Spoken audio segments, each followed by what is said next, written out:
and welcome to our late night, the 19th July 2024, 11:28 p.m.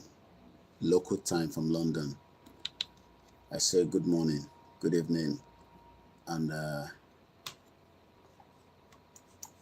good afternoon. Yoruba nation, ọ̀nà àbáyọ kan tó wúlò fún gbogbo ọmọ Yorùbá, but subject to whether ọmọ Yorùbá fẹ́ or not. Ẹ bá wa pín ètò wa àtúntúwọlé, and we are just prepping and preparing the ground. So while we are doing that, let us just play some of our few intros láti fi prepare program ti ìrọ̀lẹ́ depending on time. Ẹ̀gbọ́n mi Ṣẹ́gun ọ̀nà báwo ni iṣẹ́ lénìí? Mo kí gbogbo wa pé a tún káàbọ̀ sí ìkànnì wa lórí Yorùbá Nation.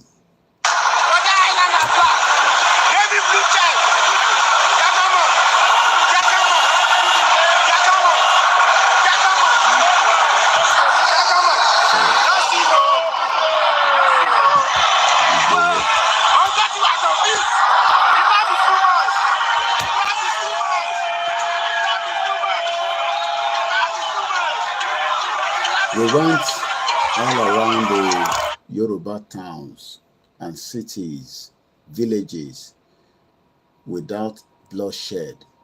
Nígbà tá à ń polongo Yoruba Nation fáwọn èèyàn. But ọ̀pọ̀lọpọ̀ ọmọ Yorùbá ní election làwọn fẹ́. Wọ́n ti gbàgbé pé kò sí nǹkan kan tó ń jẹ́ election ní Nàìjíríà. It is all about selection. So eventually, just reason. Koiki la gbóyè fún kíkó má bayé rẹ̀ jẹ́. Ẹ ṣé gan ni brother mi. Mo kí gbogbo ẹ̀yin bàbá mi, ẹ̀yin ìyá wa tẹ́ ṣe ń wọlé. Okay, I've been so busy. Mi ṣe wọlé ni. I went to, pay a visit to my mom after a beautiful trip to Benin Republic. She's back to London. Adúpẹ́ f'Ọlọ́run tó bá wa ṣọ́ wọn lọ tó ṣọ́ wọn padà. So I've been very busy. But I'm sure there's so much that have been discussed there. But Emma, the platform too, we do not want to be distracted, because distraction kò ní gbé wa lọ síbi tá à ń lọ. So I want any time here. So mo kí gbogbo wa bẹ́ ṣe ń wọlé mi náà ń pín ètò yẹn síbi tó yẹ kó lọ. So ẹ̀yin náà bá mi pín, because the more people tó bá ń darapọ̀ mọ́ wa, the better. So let's just play more intros. Kato máa tẹ̀síwájú. The cost of fuel has gone up. Food and other prices have followed it. Households and businesses struggling. Things seem anxious and uncertain. I understand the hardship you face. I wish there were other ways, but there's not. Tinubu, kí ló máa ṣẹlẹ̀ báyìí? There's hunger in the land. There's so much hunger in the land. Many people are now saying, ṣé bí gbogbo ẹ̀ṣẹ̀ máa máa lọ lélẹ́yìí? I don't know. But we hope that many of us will wake up before it is too late lórí ọ̀rọ̀ Nàìjíríà, because kò sí nǹkan tẹ́ lè ṣe sí ọ̀rọ̀ Nàìjíríà. Mo ń bọ̀ kù díẹ̀. Koikimedia, we're bringing the world closer to your doorstep. Ẹ bá wa fún program yìí, àwọn náà fún lọ́wọ́lọ́wọ́ ni. Share the program and give it. Koikimedia. Koikimedia. Mo kí Mr. Jamiu Laba. Koikimedia, we bringing the world closer to your doorstep. Koikimedia. Koikimedia. Koikimedia, we bringing the world closer to your doorstep. Àwọn sálárà àgbà yìí dá, àwa ló láṣà àti èdè. Ìgbéde lárugẹ nílẹ̀ Oòduà o, àwa gangan ni bá. bàbá. Koikimedia, Koikimedia, Koikimedia. We bring the world closer to your doorstep. They never sabi wetin we carry for her, but we dey move closer before they go sabi. I said they never know wetin we carry for body, but we dey move closer before they go sabi.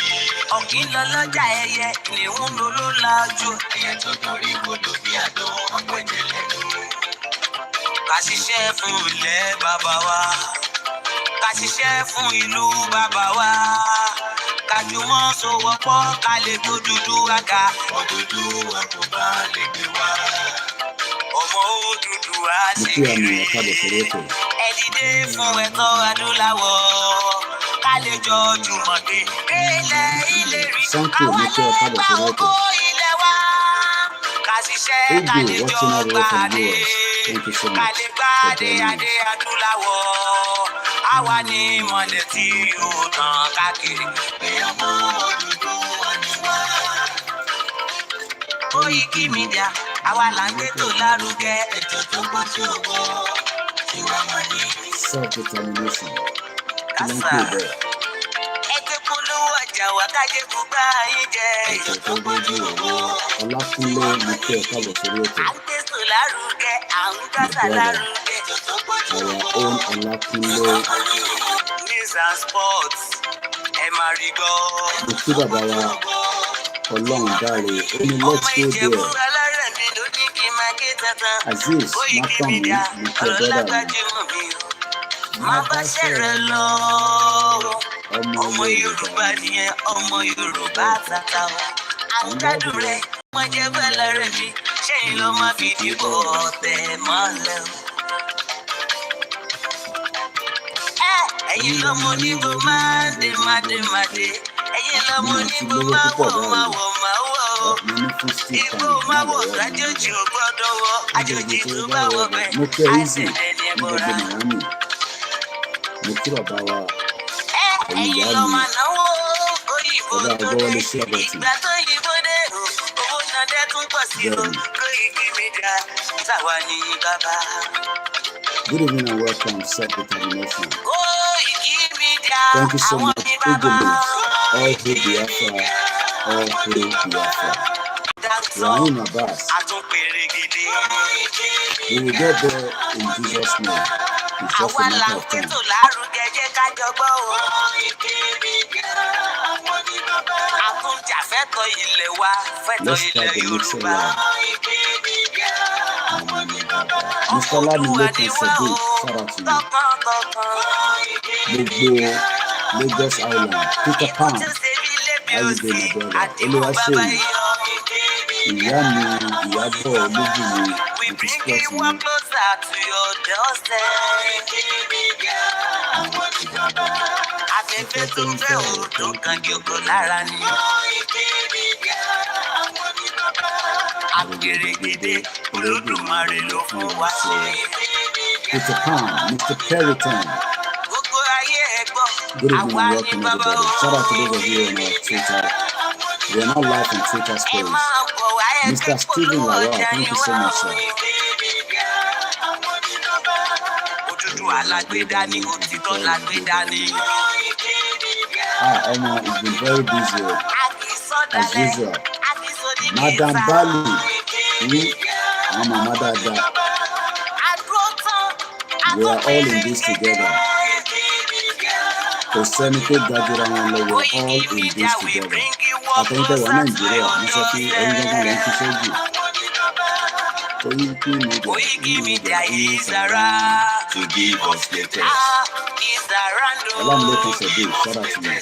Ladies and gentlemen, ẹ mú kálẹ̀ sílẹ̀, ẹ tẹ́tí ẹ bọ́. Ètò tó gbójú owó. Ladies and gentlemen, ẹ mú kálẹ̀ sílẹ̀, ẹ tẹ́tí. Let me first appreciate our mothers that have stood with us on this beautiful journey. Mo lọ bẹ́ẹ̀ mo kí gbogbo ẹ̀yin màmá. Ìjáyà ẹ̀gbọ́n mi dáadáa. Ìyàwó mi máa ń like voice Ìjáyà tí bá ti ń play bá. A níṣẹ́ ẹ̀gbọ́n yẹn nìyẹn. Òun nìyẹn. ohun yẹn nìyẹn. After a couple of weeks in Benin Republic, it's good to have my mom back in London with me. A dúpẹ́ fún wọn pé wọ́n lọ wọ́n dé láyọ̀ àtàlàfíà. Ọba tó bá wa fìṣọ́ ẹ̀ṣọ́ wọn lọ sí Benin ló bá mi fìṣọ́ ẹ̀ṣọ́ wọn padà. Kò sí ìrìn àjò tó kéré. So we are grateful that my mom returned back to her base. This is where she has lived. Moke Alaja Ara Queen. Yoruba Nation, táwa ń ṣe kò ń ṣorí social media. I keep telling you. Alaja Queen just came back as well. I won't tell you where from, but she was not in London up to some 3 weeks ago. People are going in and out between Benin and Nigeria because ìlú méjèèjì yẹn láti operate nísìn. So as many of you might think that some of us just sit on the social media, I might not have traveled, but at least I am always up to date. Mo dẹ̀ dúpẹ́ lọ́wọ́ mo ní kò sí nǹkan tí bá fẹ́ tí. So few things that I got back, even though I am far away from home, but they don't want me to miss home. Even though pé kò sí party kankan tí mo lọ bọ̀ lọ́la màá wọ̀. Tẹ́yìn náà bá wá ní interest àpolówó ọjà. This one is special for me. Ọjọ́ ìbá mi gbèdé ni. Kò sí party tí mò ń lọ because kò sẹ́ni kankan tó fẹ́ invite me sí party kankan tí mò ń lọ. Because I'm very, very sensitive. Ìyá mi Grace Olúṣòótọ́ mo kí yín. So bẹ́ẹ̀ bá pè mí sí party, I won't come. Yoruba Nation tí mo gbé dání òun ni party tèmi. So as you can see, tẹ́ bá wà lábúrò tẹ́yìn náà bá fẹ́ ló bá dọ̀la àwọ̀ kan fún yín lọ́la. Ṣe like ẹ̀. Mo ní kò sí tí mo bá fẹ́ ní Nàìjíríà tí kò ní wá bá mi ní London. Let me appreciate my mom for being there and saying yes. Mo fẹ́ kí ìwọ lọ sílé, jẹ́ kémi lọ. Gbogbo ohun tó bá fi jẹ́ kí n lọ sọ fólóyè tẹ́ ẹ̀ fi sọ lórí phone, èmi á lọ bẹ́ẹ̀ deliver. And that is the beauty of having a mother that believes in the movement. Kò wá ń ṣe mọ́ sí mi nìkan. Gbogbo ẹ̀yin ìyá tí ẹ ràgàbò wá pé ká má bàa ṣubú lọ́nà. Mo kí gbogbo àwọn NASFAT. Mo kí gbogbo Mùsùlùmí tó ń bẹ ní UK. Even if they disagree with Yoruba Nation, ọmọ Yorùbá ni wọ́n, tó bá yá ayé wọn jù bẹ́ẹ̀ lọ. But mo mọ̀ pé gbogbo wọn ló nífẹ̀ẹ́ sí ìran Yorùbá, but wọ́n ṣe ń wò bóyá ó lè bọ́ sí kò lè bọ́ sí ní kò jẹ́ kó darapọ̀ mọ́ wa. Ẹ darapọ̀ mọ́ wa. Ẹ darapọ̀. So mo dúpẹ́ fún mọ̀mísí mi pé wọ́n lọ wọ́n bọ̀ àìwọ̀ ọ̀bọ̀mọ jẹ́. So wọ́n bá mi mọ àwọn kúlékúlé àti gùrúdìbọ̀. Wọ́n kàn ní nǹkan tí wọ́n gan ní Benin gan nǹkan tí wọ́n reporter mi kan ní Benin. Ẹ má bínú pé a lè dé, but I think Masbi is doing a great job for us on the ground. One of my freelance reporter, ó wá pè mí ní bàbá mo ń lọ sí Benin o, but 1,000 naira Nigeria, and if I'm wrong, please, I'm a play anthem nísìn. Bẹ́ẹ̀ ṣe wọlé mo kí Mr. Bọ́lájí Káyọ̀dé Ọláwuyì mo kí ìyá wa bàbá wa Déọlá ọmọọba Erin Joby Julius, Mr. Bamidele on Instagram. October, Olóyè ń bọ̀ ní UK. Official announcement will come from the Yoruba World Media. Àwọn ni wọ́n represent Yoruba under the leadership of Dr. Zabi. Adeni, the home-based media, tó jẹ́ Bàbá Lẹ́kìtì. I always say that our táwa abroad, we shouldn't feel as if àwa la máa control tó wà nílé. Abroad is nothing if Nigeria was working. Most people had privilege to be in abroad, but wọ́n wá nítorí pé as at the time Nigeria was a great place to be, so why tó ṣe fẹ́ wá jókòó sí abroad? So ẹ máa wo àwọn tó wà nílé, ẹ̀yin tẹ́ wà labroad bí ìgbà tí àwọn tó wà nílé ẹ jù wọ́n lọ, àbí torí a jọ wà ní European country àbí Asia, àwa ń fi pa àwọn tó wà nílé, we can bring them down, we can talk to them anyhow, or we can make them feel as if they are nothing. I always say that on this platform. Àwọn tó wà nílé orí wọn pé ju púpọ̀ náà àwa tá wà labroad lọ. Àwọn tó wà nílé orí wọn pé ju àwa tó wà labroad lọ. So, and àwa tá wà labroad, I can try láti make sure pé we balance the discussion, especially on different matters, even before Yoruba Nation and even in the Yoruba Nation.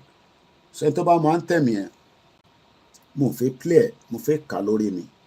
Ọ̀pọ̀lọpọ̀ yín ò mọ̀ lórí, but tá bá gbórin Wàsíù sí nísìn, àtòbésèrè, àti Màláíkà, àtàwẹ́wẹ́. Mo tẹ̀ rí Davido tó náwó fún ṣé Màláíkà ní Ọ̀ṣun State. OBO, babalówó, ọmọ babalówó. Mo kí gbogbo apá káàbọ̀ sórí ìkànnì wa. So, iṣẹ́ wa fúnlẹ̀ wa, forílẹ̀ ìbí wa, kàgbéga, kàgbéga, kàgbéga fàlérí. Ìgbàgbọ́ wa ni pé bá ti bẹ̀rù làbọ̀ mọ́, ká ṣiṣẹ́, ká ṣiṣẹ́, ká ṣiṣẹ́, ká jọlá. Ìṣọ̀kan àtòmìnira ní kẹjẹ́ ká máa lépa ìtẹ̀síwájú, fọ̀pọ̀ ire àtohun tó dára. Ọmọ Oòduà dìde, bọ́ sípò ẹ̀tọ́ rẹ. Ìwọ ni ìmọ́lẹ̀ ògo adúláwọ̀. Àwa ni ìmọ́lẹ̀ ògo adúláwọ̀. Ẹ̀yin tẹ́ wà nílé, it doesn't matter whether it is your family member or whether it is your friend, your colleagues, or whoever. Don't let them bring you down because they live in abroad. Am I Kenny Kokan? Dáyín ló mọ́mí mi Jọkẹ́ Bọ́dúnrìn. Ó ti béèrè question and I'll respond to that question in a minute. Ìyá mi Beauty Amopemoki. If anybody tó wà labroad níjọ́ tó bá ti ń sọ fún yín pé àwọn jù yín lọ, that person is a threat to you. So mo bẹ̀ wá. Abroad is just abroad. Look, in talking pé labroad, òun lélẹ̀, owó yìí, àti many other things. If Nigeria was working as it's meant to be, many of us would not even be here today. So, ẹ̀jẹ̀ tó ń ràn lára yín nílé ló ń ràn lára tiwa.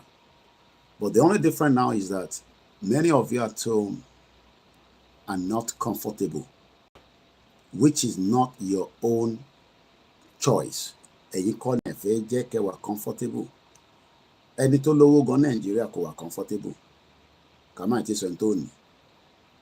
And that is not to do with us. It has to do with the policies and the history that Britain created. Britain ló create gbogbo nonsense yìí. And Nigeria was not created by God. It was created, is a man-made. Kódà bí bàbá Akíntóyè ṣe sọ, professor, the grand commander of Yoruba, wọ́n ní nígbà tó fẹ́ join ní amalgamation yẹn, there were some people that opposed to it. But àwọn olóṣèlú ń jayé lọ nísìn. Ẹni tó wà ní diaspora á fi pé torí òun fúnyàn lówó àbí torí pé òun wà labroad, ẹ lè sọ̀rọ̀ sí anybody. You can attack people abroad from home. And that has always been a problem between the diaspora and àwọn tó wà nílé. Mo kí ẹ must be. Àbúrò mi dáadáa. Grandma ẹ̀ ti padà sí London. My mom is back. And I've just gone to see her after a couple of weeks away from London. Ẹ jẹ́ kí n kọ́kọ́ respond sí nǹkan tí mọ́mí wa tó béèrè. And on this platform, we try to keep it focused. We don't try to get distracted. Because the purpose of distraction, òun ni kó má jẹ́ ká máa focus lórí ibi tá à ń lọ gangan. So in a movement, wọ́n máa ti oríṣiríṣi bọ̀. Irú àwọn bàbá Born Bastard, Ayílóge, and the rest of them, Adéníran, and kódà mọ́mí mi kan pè mí láti Newcastle, wọ́n ní káyé máa dárúkọ Dúpẹ́ ká fún lórúkọ kan, orúkọ ẹni ká máa dá. No, tá a bá dárúkọ ẹ̀ kò ní make any difference. Wọ́n náà wà là ń fún ní recommendation and all that. Kò wá ń ṣàwọn nìkan. Àwọn tá kò dárúkọ yẹn torí pé a close mọ́ wọn during this movement. Ọ̀ṣọ́bà, gbogbo àwọn politicians were past and present. People that do not want Yoruba people to be free. So we are dealing with multiple people, and including foreigners, and including àwọn ẹ̀yà míì, àwọn Ìgbò kan wà nísìn, gbogbo tí wọ́n ní pé bó ṣe máa dalẹ̀ Yorùbá rú ló ń fẹ́. Àwọn Haúsá wà, Fúlàní wà, Ìjọ wà. So it's a multiple faces, and even internally láàrin ara wa. And we have Yoruba people that disagree pẹ̀lú gbogbo rubbish lọ́kàn tí wọ́n àbí tí wọ́n ní rubbish ní gbogbo tá a gbé dání. So I don't want us to be distracted. Mo kí brother mi, Shalom. So what we need to be doing is to we keep our eyes on the ball. But àwọn kan like ibi tí ìjọ̀gbọ̀n bá wà. Mo wà lórí program kan tí a dẹ̀ ti wà lọ́wọ́ alẹ́, so but a ṣe máa keep it clean. Lórí program tó ti máa ń sọ̀rọ̀ Oko Àtòbò, gbogbo ilẹ̀ mọ platform yẹn. Over 1,000 people were there watching. Mo jókòó bẹ́ẹ̀ mo ń gbọ́ tí sister mi yẹn sọ. I was there. Èrò ń wọlé pàkà, wọ́n wọlé pàkà, wọ́n wọlé.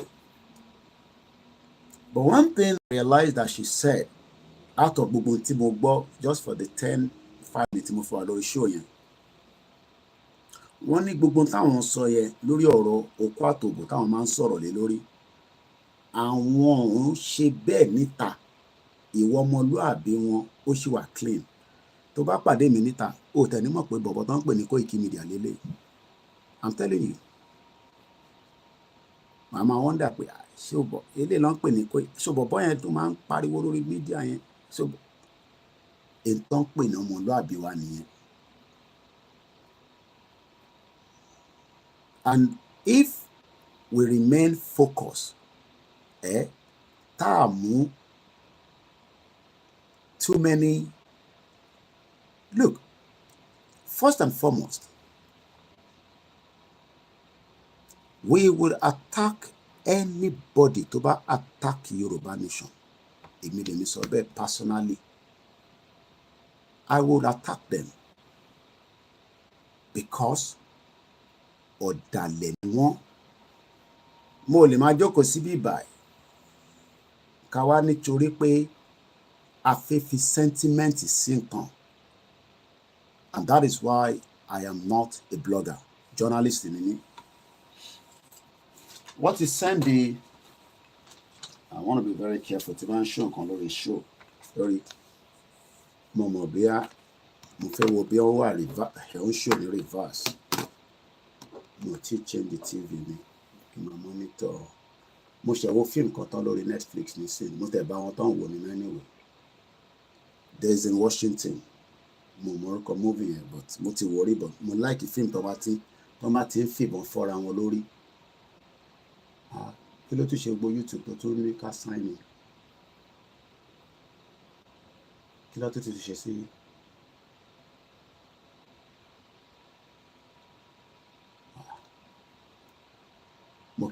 So this was sent to me as part of who I represent in UK as a journalist. So, and what they've sent, election kan bọ̀ tá máa dìbò fáwọn representative wa. So, and this is how things are meant to be in a proper civilized way, especially bá ṣe ń bá Yorùbá nation náà lọ. Ẹ̀wọ̀n kò yàn gbọ́dọ̀ wà kẹ̀jú bá ti ṣó nǹkan tí mo fẹ́ kẹ́ rí. Lákọ̀ọ́kọ́ ó sọ síbí báyìí pé NUJ, National Union of Journalists, which I am a member. Candidate election statement. National Union of Journalists, editor of the Journalist Election 2024. So, what is send the link see me? What is send the free postage? Tí ma fi send the padà. What is send the see me as well. So, everyone now tó fẹ́ ká vote fún ó máa sọ nípa rẹ̀. A fún wa ní background rẹ̀. Tá bá lọ wo history Professor Banji Akintoye ó ní record, and that is the reason why tá ṣe gbà fún bàbá yẹn.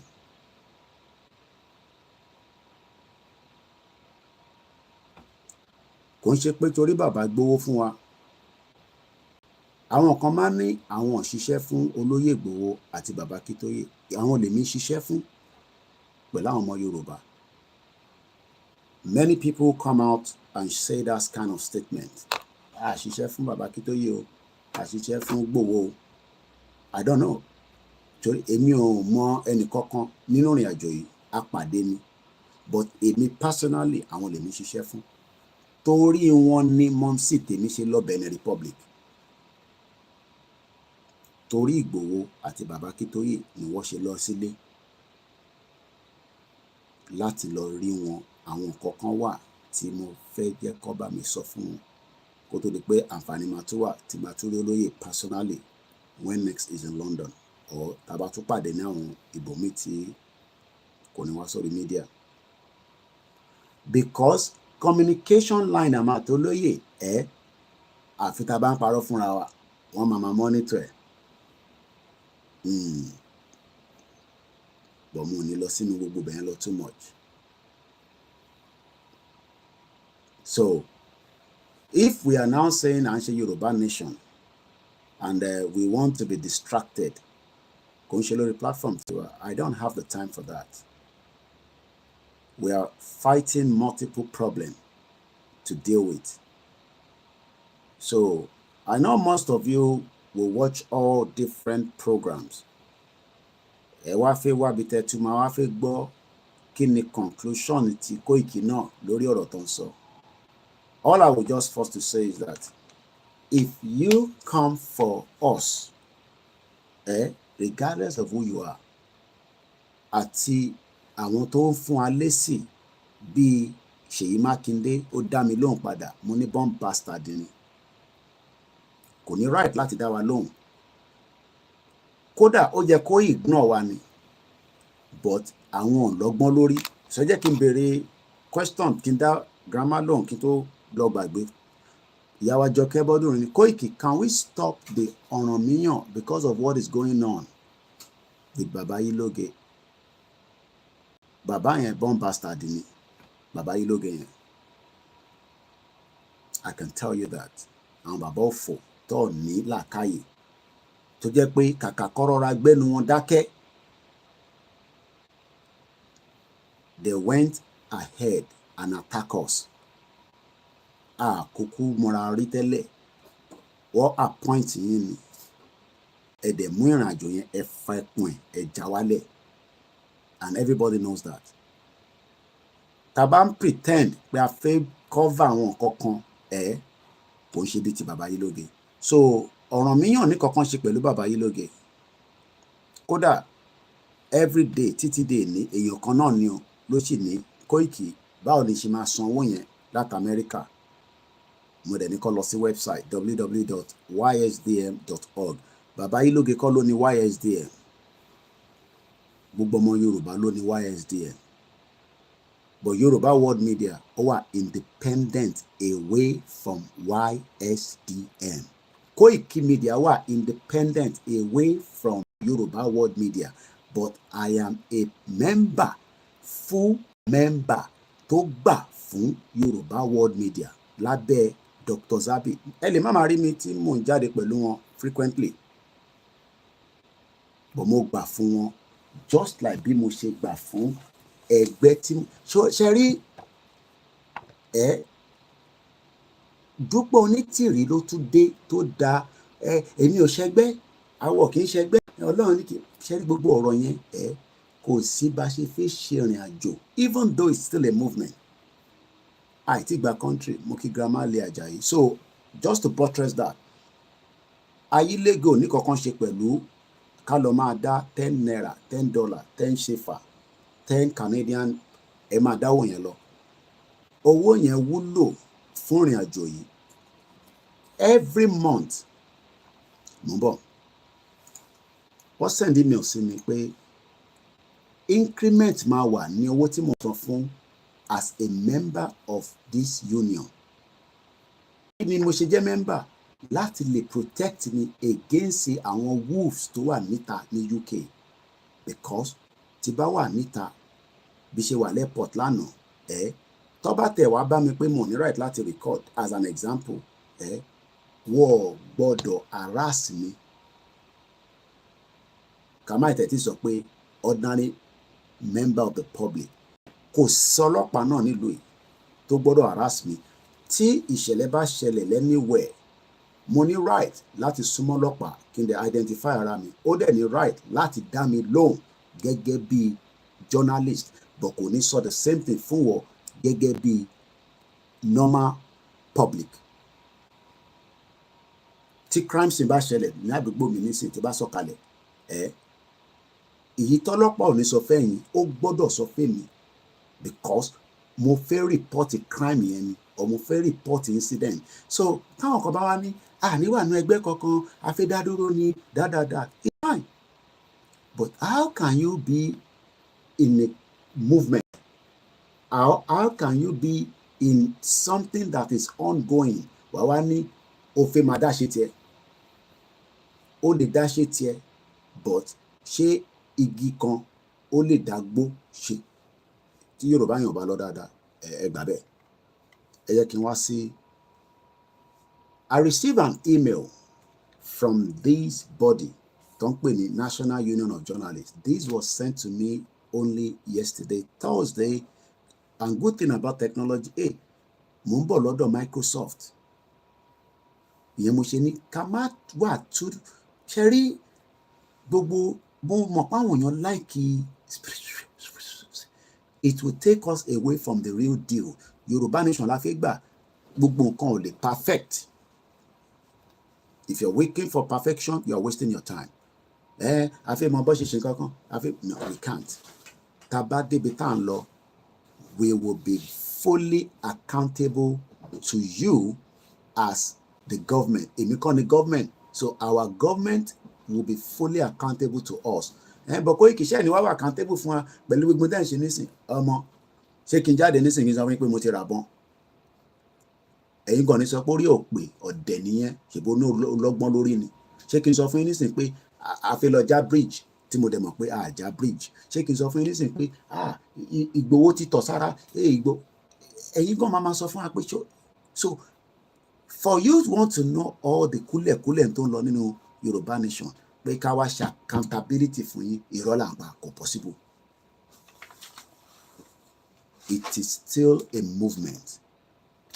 Tá bá ti gba government látijọ́ tí government bá ti dé, government ti di tó gbọ́dọ̀ wà responsible, because nínú movement tá à ń ṣe lọ́wọ́lọ́wọ́, there are things that should not be out in the public domain. Ó máa bà ìrìn àjò yẹn jẹ́, but nítorí gbogbo àti sọ di Kúnlé Afọláyan, àti sọ Yorùbá nation, àti sọ di movie. Ẹ fẹ́ mọ kúlẹ̀kúlẹ̀ ẹ fẹ́ mọ gbogbo ìpàdé mo ṣe yẹ wọ́n ti sọ fún mi. So the Ọ̀rànmíyàn, let us continue to pay our dues. Money is needed. Mo sọ fún pé money is needed. Èyí tí mo gbé dání tó fi fún mi ní access tí mo fi ń dúpẹ́ pé journalist ni mí owó ni o kò ń ṣe ọ̀fẹ́. Owó wà involve máa ṣàlàyé fún ẹ. Wọ́n wá tún jẹ́ kó yé mi nísìnyí pé Mr. Koiki Ọláyọmí ló ń pè mí. The email was sent at about 3:33 p.m. on the 18th of July. Àti wà ní Saturday, so ti di 2 days ago. Membership number need ìyẹn àbí kí lẹ fẹ́ fi yẹn ṣe. You don't need my membership number now. Dear Olayomi, we are writing to let you know that the amount of your monthly subscription will increase from August 2024. Your updated details are as follows. Currently, your membership, I'll tell you what I pay for. Your membership subscription is £23 every month. Direct debit comes out 2nd of August 2024. We will continue to collect your monthly subs of £23 on the first working day of each month. Thereafter, by direct debit until instructed otherwise. Tí bá sọ pé mo ṣẹgbẹ́ yìí mọ́. Payment will be collected using the bank details we have on your file for you. We collect membership subscription in arrears. One gbowó yẹn ahead. So the payment in August is for July subscription. But ibi tí mo fi like intan ṣe nísìnyí yẹn. Koiki, Yorùbá nation yìí ó ti sú mi. Ọmọ ẹ̀bọ́lẹ̀ o, moving train ni. Ẹ má wá fi tiyín distract àwa. Àwa ta ní kò sú wa, ẹ fi wálẹ̀. Nígbà tá à ń kó ní 3 years ago, ibi báyìí náà ni mò ń jókòó sí, ó ti ń lọ pé ọdún 4 nísìn.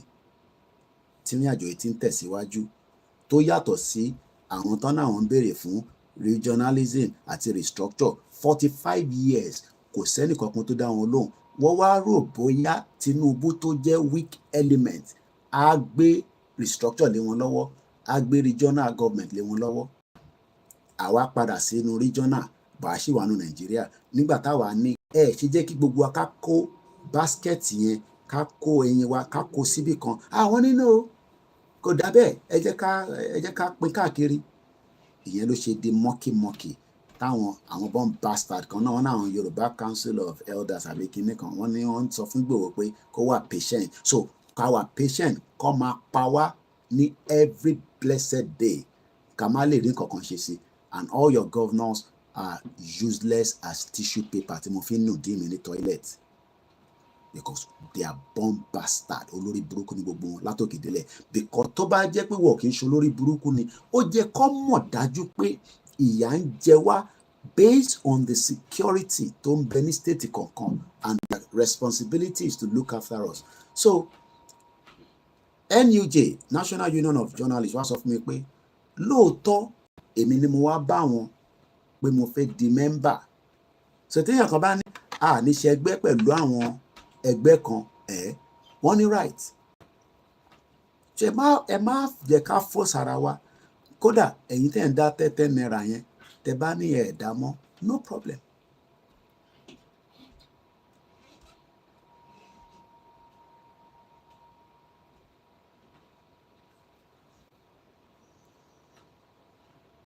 Tẹ́ bá ní ẹ̀dá mọ́ no problem.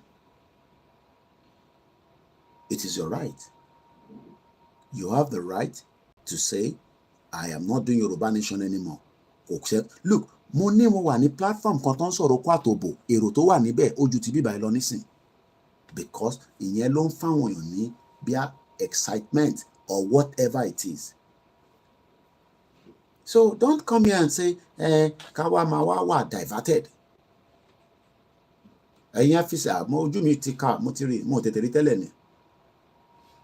So, be Yawa Jakunde so they are not Yoruba elders, they are Yoruba eddies. So, one was of me, you have the right to cancel the direct debit anytime. That means, even though I am a member of this union, I still have the right to tell them, but what that means is I will no longer have the right to use this ID card outside. Now, let's bring it back to Yoruba Nation. The Yoruba Nation that we're asking for, many Yoruba people disagree with it.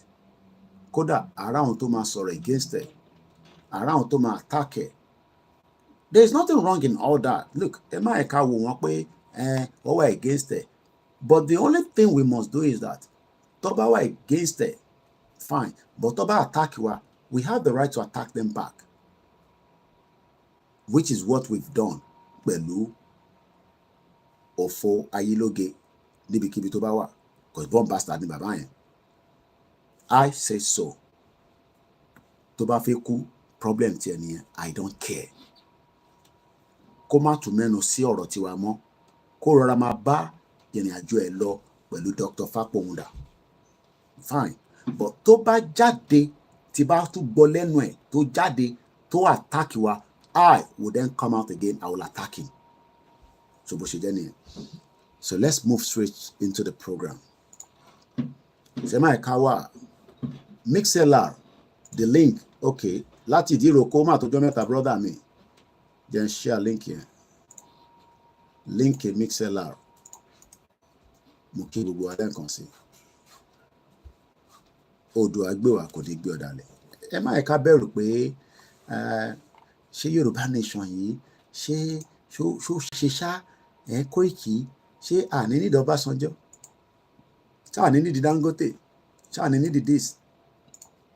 When the right time comes, things will start coming together and make sense. It might not make sense today because people are saying, what I don't understand is because nígbà táwọn bàbá Awólọ́wọ̀ tẹ̀ ń béèrè fún independent, I am 40 plus, but people are saying like, and then so what? Why should you be the one and the Igboho and world media and that? Kí ló dé tó máa jẹ́ pé ẹ̀yin ni push for Yoruba Nation tí kò ń ṣe Ọbásanjọ́, tí kò ń ṣe Àtíkù, tí kò ń ṣe Tinubu, tó ń ṣe this, tó ń ṣe that. Buki Yawa Emma Buki. So let us just look. There will be tension within the movement. At some point, I did not agree anymore with Shoya Koribe because of what she has said against our leader. Adalon, but she's doing something good now. Why should I avoid her? No, I'm not going to avoid her. She has come back to realize that there's son in a program tí tó bá rí pé 2 by 2 don't pè ní Dúpọ̀ ní tí olóṣè lórí burúkú yẹn tó ní kú síbi táṣù ẹ̀ wà tó bá rí pé tó gbé dání kò genuine òun á padà. She said it àfi tá bá fẹ́ parọ́, and she came back, and at the end of the day bàbá tó nóhùn bú gan bàbá ní ọmọ àwọn ní bàbá kí tó yí bàbá dáadáa ọmọ wọn ní gbogbo ẹ̀. That is why I will go and listen to Shoya Koribe. I will share a program. I didn't share a program for a very long time because in tó ń sọ yàtọ̀ sí táwa gbé dání. So today I go there. Àwọn kan sì lè ní beef fún. You have the right. But for me, I don't have any beef for her anymore. I see her as a sister that is doing very fantastic. And we are all different in our presentation. So, Emma compare ara wa together. Bolori ti biba lecture room ni. Because Ama educate ara wa to the understanding of kini Nigeria and what influence is it what influence is Nigeria on us today. There's a lot happening around the world. Jukawa mawajade, what if agbembe yen, what if mukokoro yen, tó bá jẹ́ pé yẹn lè fi wá gbọ́ lálẹ́ bí àtòrí after tètè gbọ́ Yèyé Dára, I'm sorry, you will not hear such on this platform. Whatever she has said on her platform is her platform. She has the right. Whatever I'm going to say on my platform is my right. Whatever Yoruba World Media, we are all one. Our presentation will be different, but don't expect a movement. IT in the government. And YSDM is not Yoruba government. Egbomi dada. Because part of what they wanted to do, the intelligence that I got, was that what fẹ́ fi YSDM nígbà tí Ayílógé wà níbẹ̀ ni o. Ó fẹ́ sọ di government mọ́ wa lọ́wọ́. Èmi ò tẹ́ gbọ́ yẹn tẹ́lẹ̀. Mo ṣe ń gbọ́ yẹn recently ni. And they're challenging. But no. YSDM is a movement. You cannot convert it to a Yoruba government. Look, Biafra has government in exile. And what they are doing right now is they're establishing that around the world. And they're doing very well. Simon Ekpa has been able, with his team, to establish what they call the government in exile offices across the world. And from there, they will use that to work with the country and their people to Benibe. Our government in exile. What we are doing is, under the leadership of Abakitoye, is that we are trying to see how a negotiation between us and the federal government, regardless of who is the president. We will be doing the same thing. It is just that Tinubu ló wà lórí oyè nísìn, and that is the reason why we are negotiating. Àìtí dé stage pa fẹ́ kó ìbọn síta láti bára wa jà. The chances of that would be probably about 90%, because we are dealing with a world that is mad. Madness is one nínú ayé. That is the reason why they can give the whole power to Microsoft. Ẹ jẹ́ ká bẹ̀rẹ̀ sí sweep away and take your mind. Tó bá yẹ pé ìyẹn lè fi wá gbọ́ lórí program pé kí ni Koiki náà máa sọ, ṣé òun náà máa dá sọ̀rọ̀ tó ń lọ nílé ọmọ ní rí kan bẹ́ẹ̀ o, èmi ò ní time yẹn. Mo busy. Mo dúpẹ́ lọ́wọ́ mom sí mi lẹ́ǹkan sí. I spent a very good evening with her after a long, week away from this UK tó lọ sí Benin. Microsoft mọ ẹni tó ń jẹ́ bẹ́ẹ̀, òun ní tí ìjáyà tó bá wa ṣe audio. Ẹ bá máa kí Dr.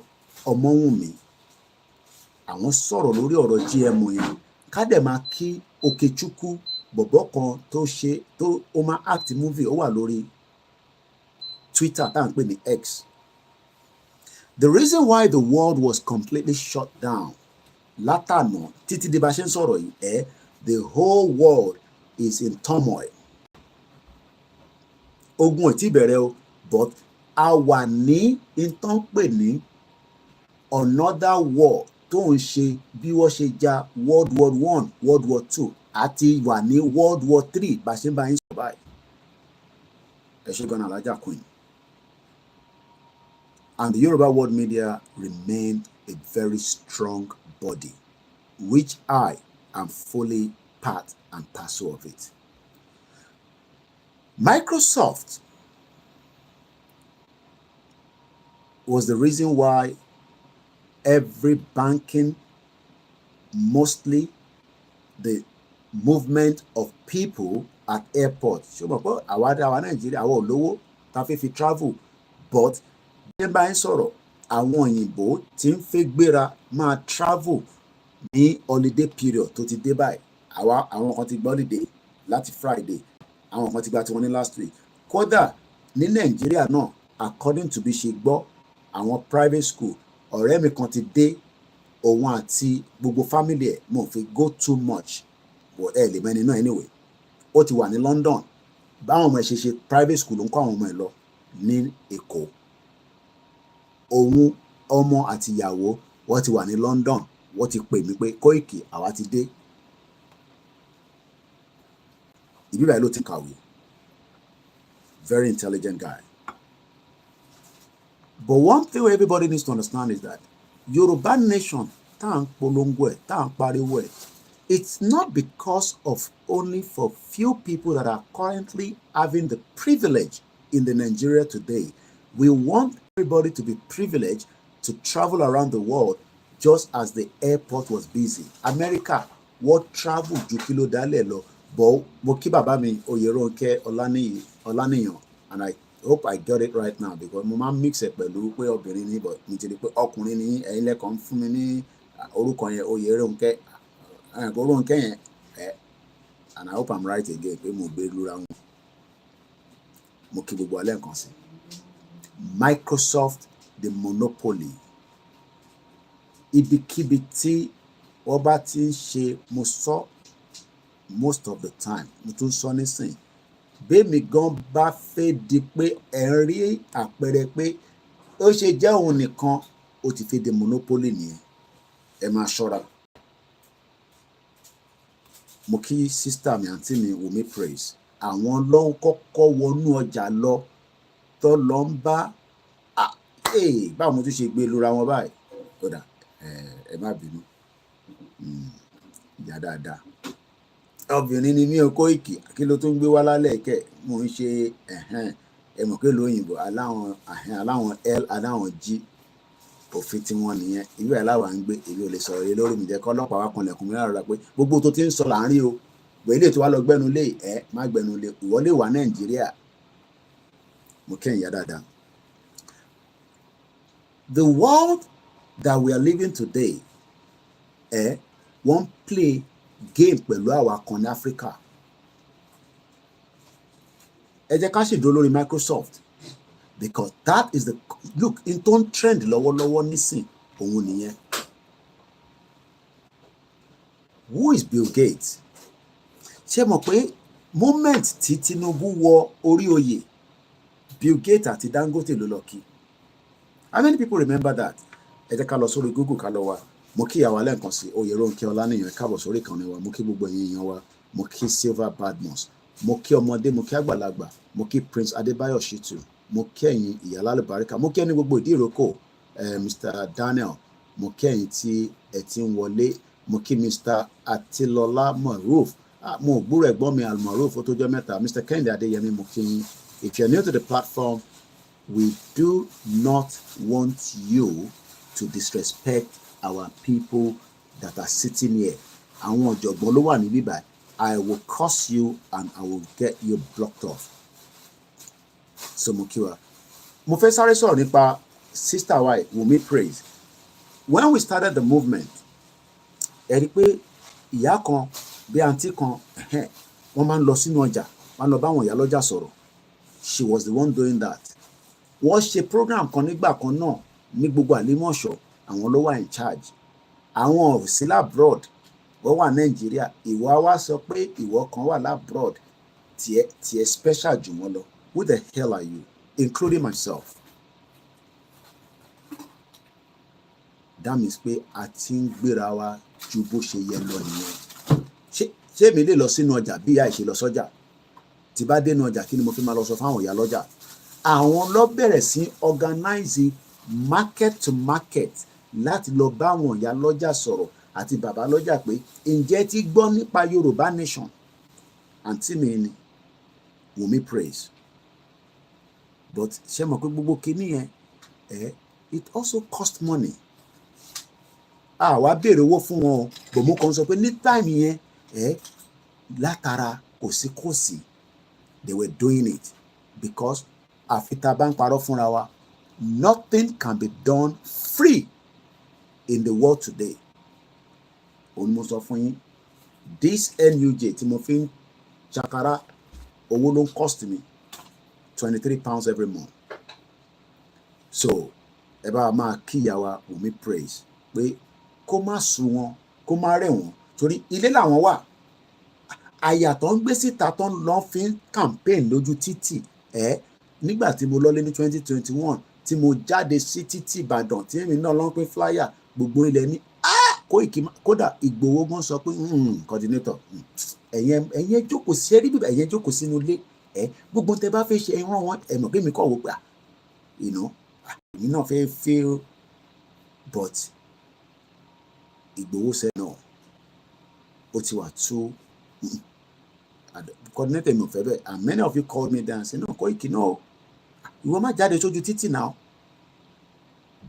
because tó bá bá mi nínú ilé Ìgbòho ní July 1st wọ́n máa ti pa mí but Ọlọ́run ní ẹ̀mí mi ò sí lọ́wọ́ any one of them ni mo ṣe sí níbẹ̀ but ó dọjọ́ ọ̀la àwọn kankan wà tó máa jáde nínú ìwé mi wàá dúpẹ́ fọlọ́run adúpẹ́ fún Jésù Kristi adúpẹ́ fànàbí adẹ̀dúpẹ́ fún Ifá tó tan ìmọ́lẹ̀ tí kò jẹ́ kí mo wà nínú ilé torí pé ó ṣeé ṣe kí ẹ̀mí Ìgbòho àti tèmi kó tún kọjá bó ṣe yẹ lọ but let's just leave that like that but tí bá wà nínú ilé nígbà èyí tó fi gbé Lady K lọ Lady K kárí tó gbé Lady K lọ èmi lẹ́sẹ̀kẹsẹ̀ ọmọ ní kọ́ take me out ni but Ọlọ́run ní ìwọ ò ní sí níbẹ̀ ó wá mú mi rántí ọ̀rọ̀ ikú bàbá yèyé pé wọ́n ò ní rí yín mú àmọ́ ẹ̀yin náà má ṣe nǹkan máa fi mú yín ibi tẹ́ bá rí pé ẹ fi sílẹ̀ ẹ má kí n sọ ikú bàbá yèyé ló sọ bẹ́ẹ̀ fẹ́yìn àti Ìgbòho sẹ́yìn tẹ́ wá ní mo sá lọ London mo sá lọ náà ni torí pé èèyàn ní ẹni tó bá wà láyé ló máa ròyìn ogun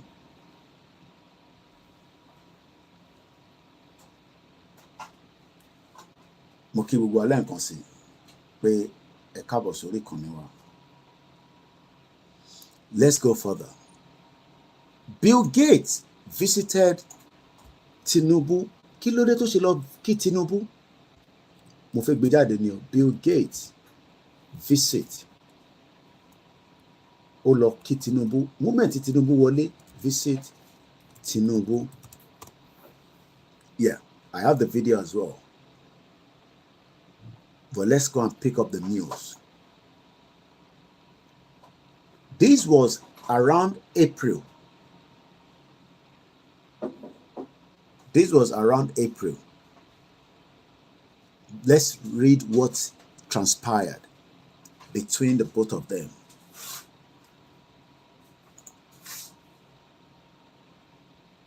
They had closed door meetings.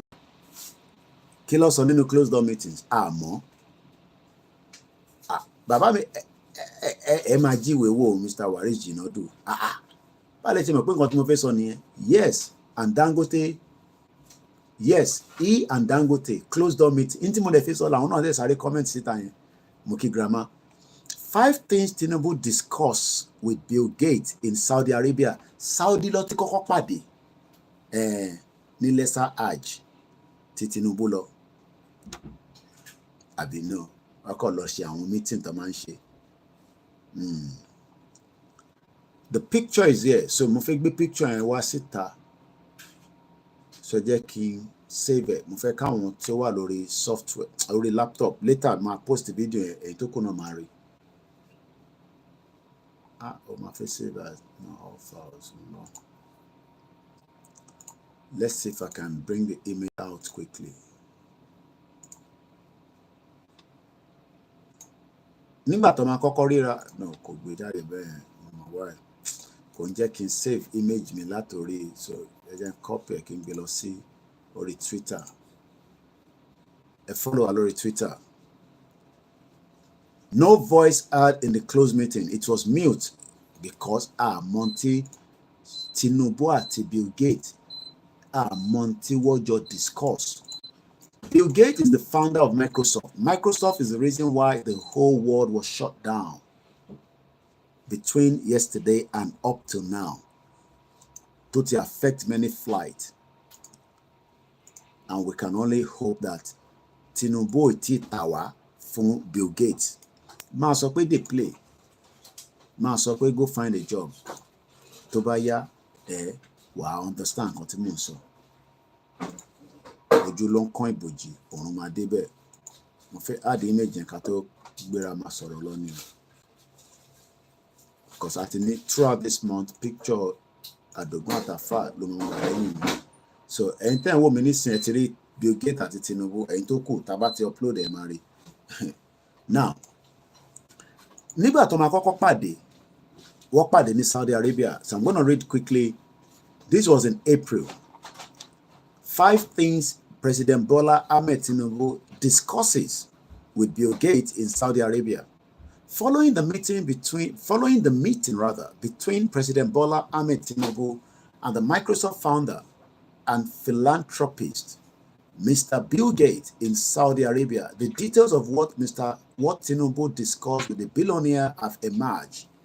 Emerging reports reveal President Bola Tinubu disclosed that his administration is investing in technology that is tailored towards ensuring transparency and accountability in government and accelerating public sector performances and service delivery to the Nigerian people.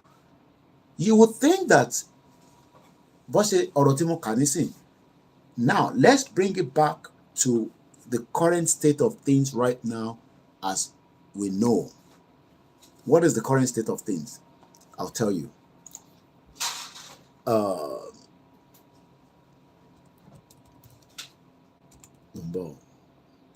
Kilo for flight disruption. Learning. According to what we know, one quick crowd strike. And one crowd strike is like big thing on the antivirus. Many of us have antivirus. Shemo and talo antivirus is our Yoruba. Talo they get antivirus tani. We all have antivirus. But àwọn kankan wà tó affect in tó defend the virus bá fẹ́ attack you àwọn kankan wà táwa náà ń lò láti fi defend ẹ̀. Ta ló jágbẹ́rẹ́ fún ní kékeré nígbà táwa ń kékeré ta ló jágbẹ́rẹ́ fún. It doesn't matter whether it was 1 or 2. Ṣé kò sẹ́ni kankan tí wọ́n jágbẹ́rẹ́ fún ẹ rí? Nígbà tó bí yín wọ́n wé àgbo fún yín àbí? Have you ever asked what all this was for? Wọ́n ti gba Saturday lọ́wọ́ gbogbo wa. Èmi sì ní tèmi lọ́wọ́ òní. So let's go to the ABC News as we have the information of the crowd strike outrage sparks global chaos with airline, bank, and other disruptions. Kilo fa, kilo ṣẹlẹ̀.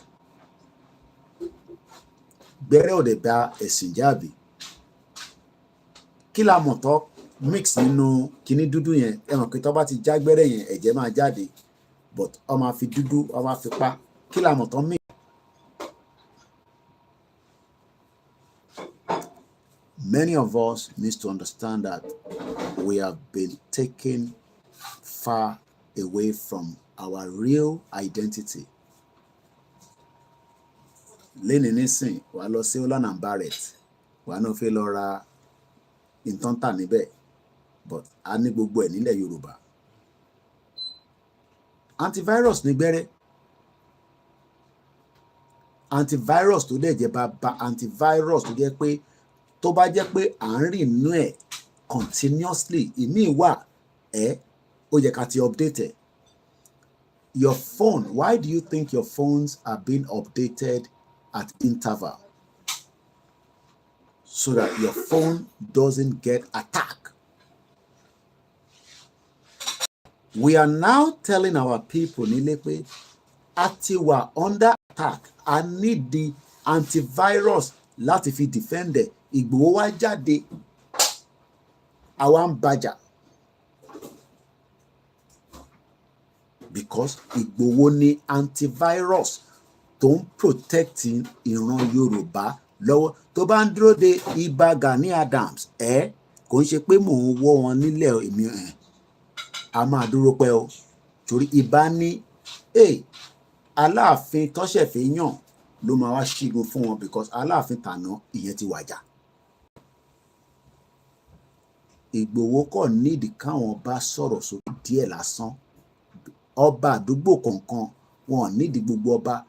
ìyẹn la ṣe ń ṣiṣẹ́ lọ à ń fọ òkè ògùn mọ́ lọ́wọ́lọ́wọ́ tó bá bíṣe ẹni mo sọ fún tó bá bíṣe yìí Mákindé dá kó stop anybody ní gbogbo òkè ògùn bóyá ó máa kó sójà lọ protect àwọn èèyàn wa níbẹ̀ ni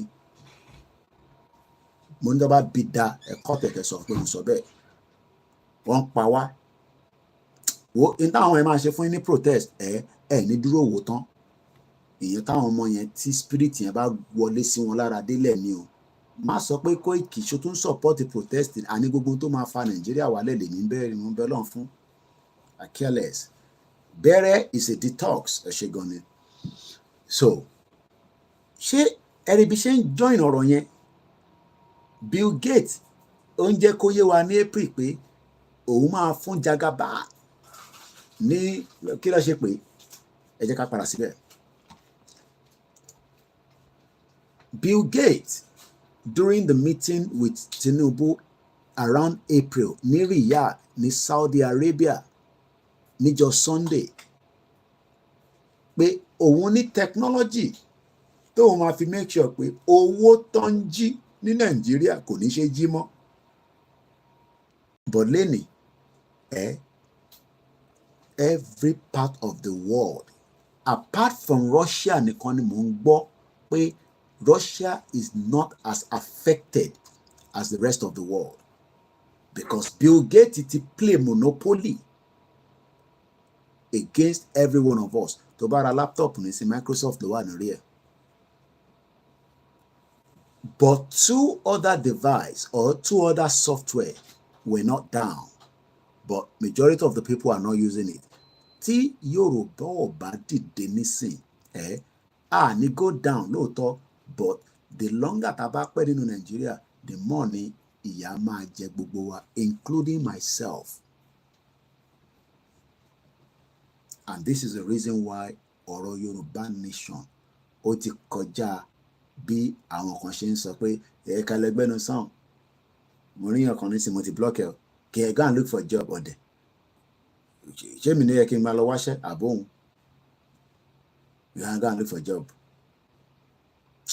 Stupid people. Bomb bastards. Mo ti block ẹ̀. Let's go back. In tí Tinubu àti Bill Gates jọ sọ ni pé òun máa fún Tinubu ní software kan technology tó wà tailored. Look, tí bá wọṣọ ìlọ́la tó bá tápẹ̀ bá kọjá mi á jẹ́ pé tailor tí ó jẹ́ fashion designer mi á jẹ́ pé bóyá mo ti ga díẹ̀ sí ni àbí mo ti slim ni wọ́n ṣe get size mi ẹ̀ràn pé mo lọ́lé bóyá èyí tí mo wá ní kíyàwó mi kó wọ̀n mi ta send ẹ̀ sí wọn máa bá tailor jà ṣé tailor yẹn ló ń wọ̀n ẹ́ gangan àbí èyí tí wọ́n fi ránṣẹ́ sí tailor because tó bá fi ránṣẹ́ sí tailor there are probability that it will go wrong but tí tailor bá ń wọ̀n ẹ́ tó wá ṣe mistake ọmọ má lo tailor yẹn mọ́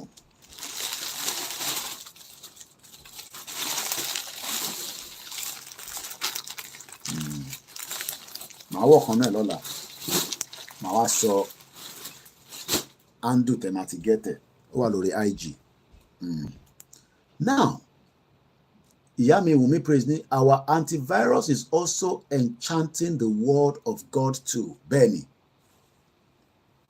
and that is why I always say don't attack anybody on religion ẹni tó ń pe Jésù antivirus ẹ̀ ni ó tó bá ń dáhùn fún fine ẹni tó ń pe Ànábì Muhammad sallallahu alaihi wasallam antivirus wọn ni but àwọn ọmọ Yorùbá a ní ewé àtìgbò tọ́lọ́run ní ká lọ máa lò mo kí ẹ Tokyo ká fi máa ṣara lóge ká fi máa tọ́jú ara wa ìyẹn ni prophet Tibetan ṣe ní wọ́n yìnbọn fún Yorùbá kò ràn àwọn òyìnbó wọ́n ṣá wọn ládàá kò wọlé wọ́n ní àwọn wọlé lè but Bill Gates wá sọ fún Tinubu pé má jẹ́ kó pé ẹni múgùn pẹ̀lú gbogbo àwọn nǹkan tẹ́yìn náà níyẹn èmi ní èyí tó lè ṣiṣẹ́ òun náà ń pè ní technology àwádẹ̀ lá ní technology kọ́ tó gbà mọ́ wa lọ́wọ́ we own it Ifá máa fún ẹ ní information tó jẹ́ pé ìwọ gan wa máa wonder pé kí ló ń ṣẹlẹ̀, just like bí àwọn wòlíì náà máa ríran. If Bill Gates told us that I have a technology that is tailored towards ensuring transparency and accountability in government and accelerating the public sector performances, ṣé ó yẹ káwa máa lọ bá Bill Gates pé performances o when Baba Akintoye tó jẹ́ kó yé wa nínú àwọn nǹkan tá à ń kà pé back in ṣé Bill Gates ti wà ẹ jẹ́ ká lọ wò gbà tó establish Microsoft kí n tó mọ tí mo fẹ́ sọ ní bíbá. When was Microsoft founded? Orí wọn ò pé rárá. Bomb bastards.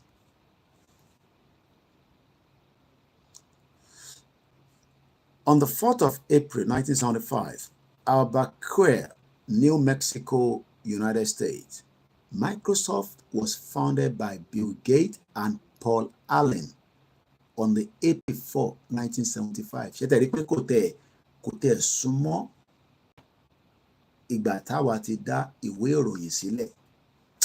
Wọ́n ti gbé wa ní mógùn. Ẹ jẹ́ ká lọ wá ìgbà tá a gbá ìwé ìròyìn. Ìwé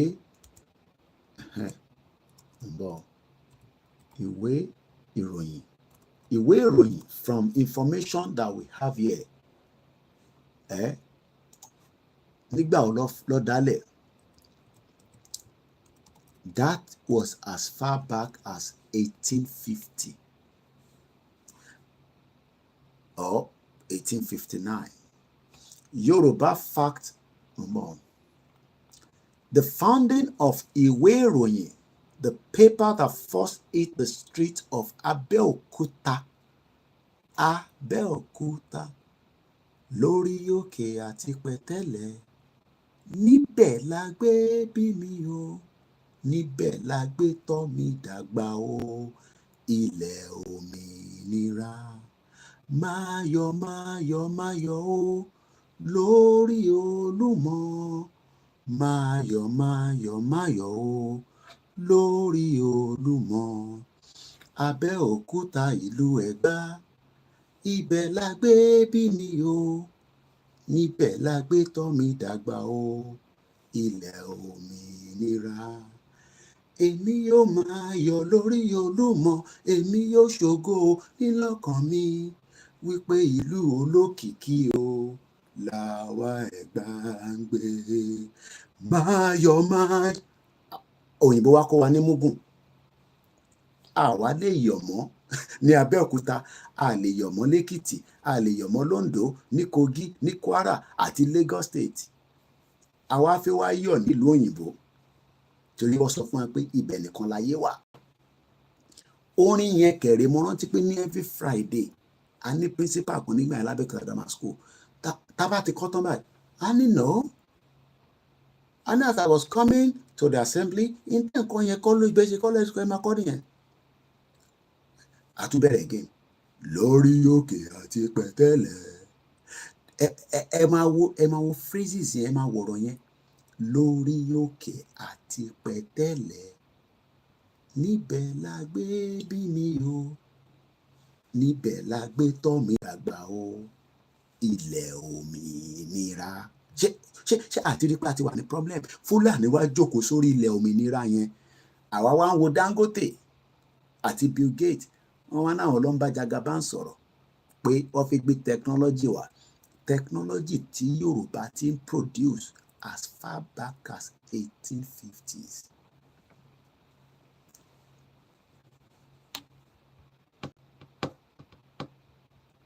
That is the reason why kò sọ́nà kankan pé a kúrò ní Nàìjíríà. Mo ṣe wá rí ọ̀rọ̀ tí George Akínọlá sọ, ẹ̀gbọ́n mi dáadáa, pé Nigeria is the impediment. Ẹ jẹ́ ká lọ wo meaning impediment yẹn, òyìnbó ńláńlá ni. Ẹ jẹ́ ká kárí Google ẹ̀. Tó bá ní nǹkan impediment. Impediment. IMPEDIMENT fẹ́yìn tẹ́ wà ń lé ni bàbá táwa nílùú òyìnbó à ń fẹ́ spell ẹ̀ bẹ́yẹn wà á máa ní India Mike Papa Echo Delta India Mike Echo November Tango. Impediment. Kí ló ń jẹ́ bẹ́ẹ̀? Hindrances. But hindrances yẹn lè má yé yín. Obstruction. Ìdíwọ́. Àwọn tó gbọ́ Yorùbá. Àwọn aláyàngbéfọ̀. Bill Gates ṣe wá ń sọ fáwa ní 21st century pé òun máa fún Tinubu ní technology tí kò ní fi sí tí public service máa fi máa ṣiṣẹ́. Tí o tó bá fún Tinubu tí Tinubu bá wà lọ́tàn kí ló máa ṣẹlẹ̀?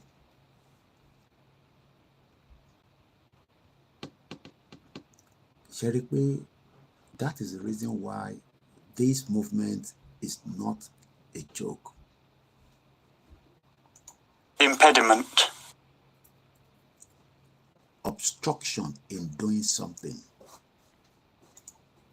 Something that impedes, especially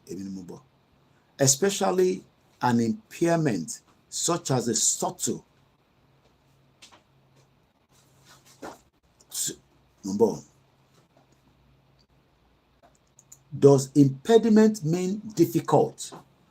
According to the Britannica Dictionary definition of impediment, something that makes it difficult to do, complete something. So the whole Yoruba nation will have some people that are impediment, people like Ayiloge, people like individuals that are against us. Anything on Instagram. It might be no Oman law after 23 seconds, but I'm coming back. Moki Yawa, Ramatu, Moki brother, Moki Joke, and the rest of you. So when some of us are saying that we want Yoruba nation, let's remain Nigeria because Bill Gates promised us that he will give Tinubu the technology. I say technology to give Tinubu, ko nse technology bashema wa okay. Technology ogun tó máa fi sínú oúnjẹ tá máa jẹ tí a ní lè ní ìdàgbàsókè. Ṣé mọ̀ pé I heard about this before Yoruba nation. They are trying to make sure that genes were gone, every one of us, genes that need gone, often destroy it internally. Especially ti àwa gangan tó jẹ́ ọmọ ìran ọmọládé. And people know what I'm talking about. Especially àwọn tó ń ṣiṣẹ́ nínú medical line. They are trying everything to destroy èyí tí Elédùmarè create gangan because àwọn fẹ́ recreate ẹ̀mí. Ṣé mọ̀ pé wọ́n ní Ọlọ́run ló ń fúnyàn lẹ́mìí òun dẹ̀ ló ń gbà. Àwọn wá sọ pé no, ó jẹ́ káwọn náà lè fi ẹ̀mí síyàn lára. That is what they share on globalist, baba bam bastard ni wọ́n try many things.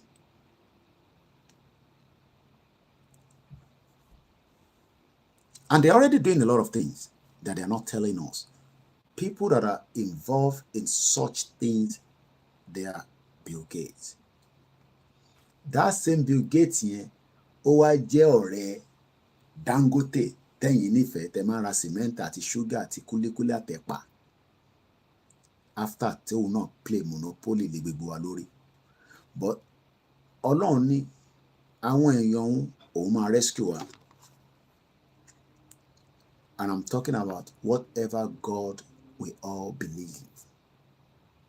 Whether it's the God of Christianity, the God of Islam, not the God of Islam that the Boko Haram are telling us, no, or the God of our forefathers. What is Saki ṣe wọn kí n bá lóye kí ló dé? Ọ̀rẹ́ mi dáadáa. Ń bọ̀. Kí ló ṣẹlẹ̀? Kí ló ṣe? Ẹ sure pé news is right, Mr. Perry. kò yàn pé nǹkan tẹ́ sọ yẹn ni mo gbé jáde o èmi ò tí confirm ẹ o ẹ̀yin lẹ sọ o mo mọ tó ṣe YouTube mi àmọ́ ti dá gbogbo ẹ̀rú ó ṣe tó ní ká sign in again. What have they done to this YouTube now? Sign in. All right, no. Okay. Use your remote. I don't know why my YouTube is not working again. All right, so what I'm trying to explain to us tonight, on our and study leave, so we are very careful, you know, because if the news is not confirmed and the news is not, I mean, channels from Matisona, so that news, as far as I'm concerned, is probably just the news that is not confirmed. But I'm not saying that if that is going wrong or right, but let's leave it like that. Am I okay? So now let me bring you closer. Become of a plane kokoni, but I'll either already Koikimedia to do a binu and legbo into woman sorry lori. Ejeka play. This is Good Morning America.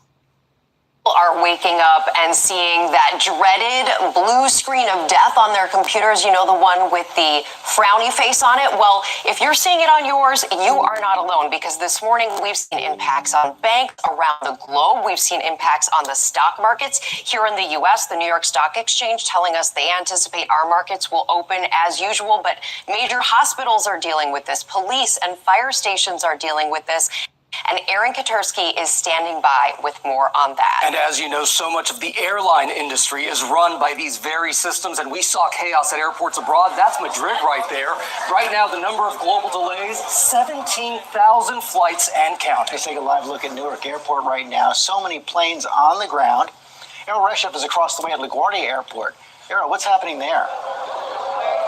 Hey, George, good morning. That outage forcing major carriers like American, Delta, and United to halt all of their flights overnight. You can see that all of these passengers are gathered here in this terminal. They are frustrated. They are searching for answers about when their flights may actually take off. Now, we're hearing this morning that some of these carriers are now operational again, but it is going to take time to get everything up and running, so you can expect major delays throughout the day today. Now, as you guys mentioned, if the whole reason why there is a wave of IT outstage that swept across the globe, Mokiyami, Ifagbemileke Kabo, Sori Konewa, Benny, Motam, with time to love at 10 minutes to 1 a.m. Mokenta one night duty. Co-pack car sales too is down today. Okay. Almost everywhere is completely down, but two companies are involved, not just Microsoft. I will explain to us in a minute. One quick on CrowdStrike. CrowdStrike any antivirus company. CrowdStrike holding.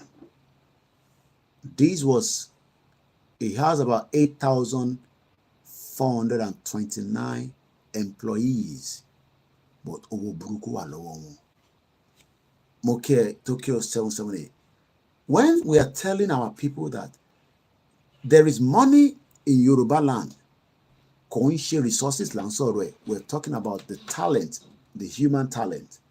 Moke Mr. Tajuddin Ashigoni, Keke Okuz, welcome.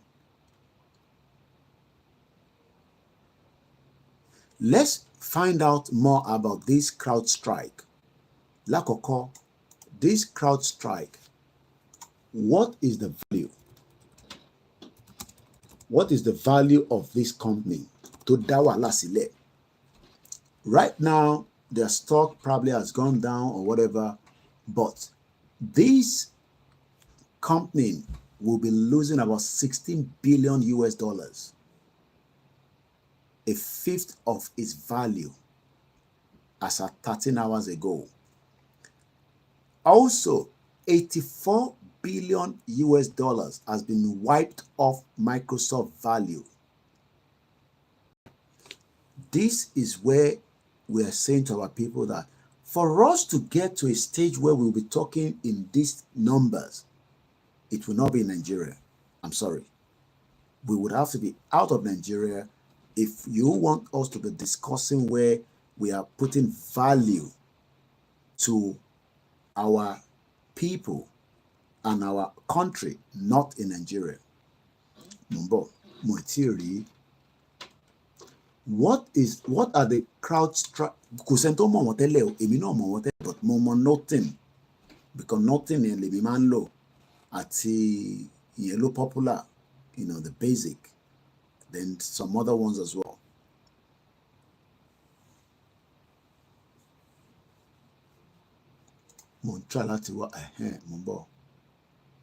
What is intrinsic value? CrowdStrike holding market capitalization is about $76.1 billion US. So whether we get the figure or not, this company that created the chaos that is experienced across the globe today is an antivirus company. Antivirus, they produce antivirus that Microsoft tí ó jẹ́ pé ti Bill Gates ó wá ń lo àwọn yẹn as part of their, let me give you what they're all about. And I'm currently mo wà lórí website wọn nísìn. Ẹ rántí pé gbogbo staff tó ná ní across the globe kò pé 10,000. Why táwọn ilé wa make owó tí à ń jẹ ìrántí wa? Why? Ṣé a ní brains ni? I will be sure that tá bá lọ wá bọ̀ a máa rí ọmọ Nàìjíríà 6 tá máa ṣiṣẹ́ pẹ̀lú wọn. Nínú 6 yẹn Yorùbá máa jẹ́ 4, Igbo máa jẹ́ 2. Ẹ má bínú, èmi náà roko sọ́dọ̀ tiwa ni. Táwọn náà máa sọ tọ̀dọ̀ tiwọn, wọ́n lè roko sọ́dọ̀ tiwọn. What we are trying to say is that many of you will not appreciate until tabade bitan lole mari pe intolerance on bó ṣe rí nìyẹn. The current Nigeria today is not ready to give us the dream of our lives. All we are hearing is that they are building the Nigeria of their own dream with their foreign partnership. When some of you, that's why I say Bill Gates owns Nigeria directly or indirectly. So when some of you say, hey, who owns Lagos? Lagos is no man's land. Yes, it's no man's land. But can you say that to Bill Gates? And I wonder, Koiki, why are you saying Bill Gates doesn't have any property? Do we know the arrangement between how the refinery was built between Bill Gates and Dangote, plus many others? So who are you now talking to that says, because àwọn tá fẹ́ lẹ̀dí mọ́ nìkan là ń lẹ̀dí mọ́ tó jẹ́ àwọn Yíbò, a lẹ̀dí mọ́ Bill Gates nísìn tó bẹ̀rẹ̀ sí ń kó GMO wọlé.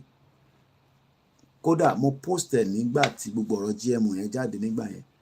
Èèyàn kan tún sọ fún mi nínú chat pé Mr. Koiki nínú comment section òun ní àgbàdo GMO.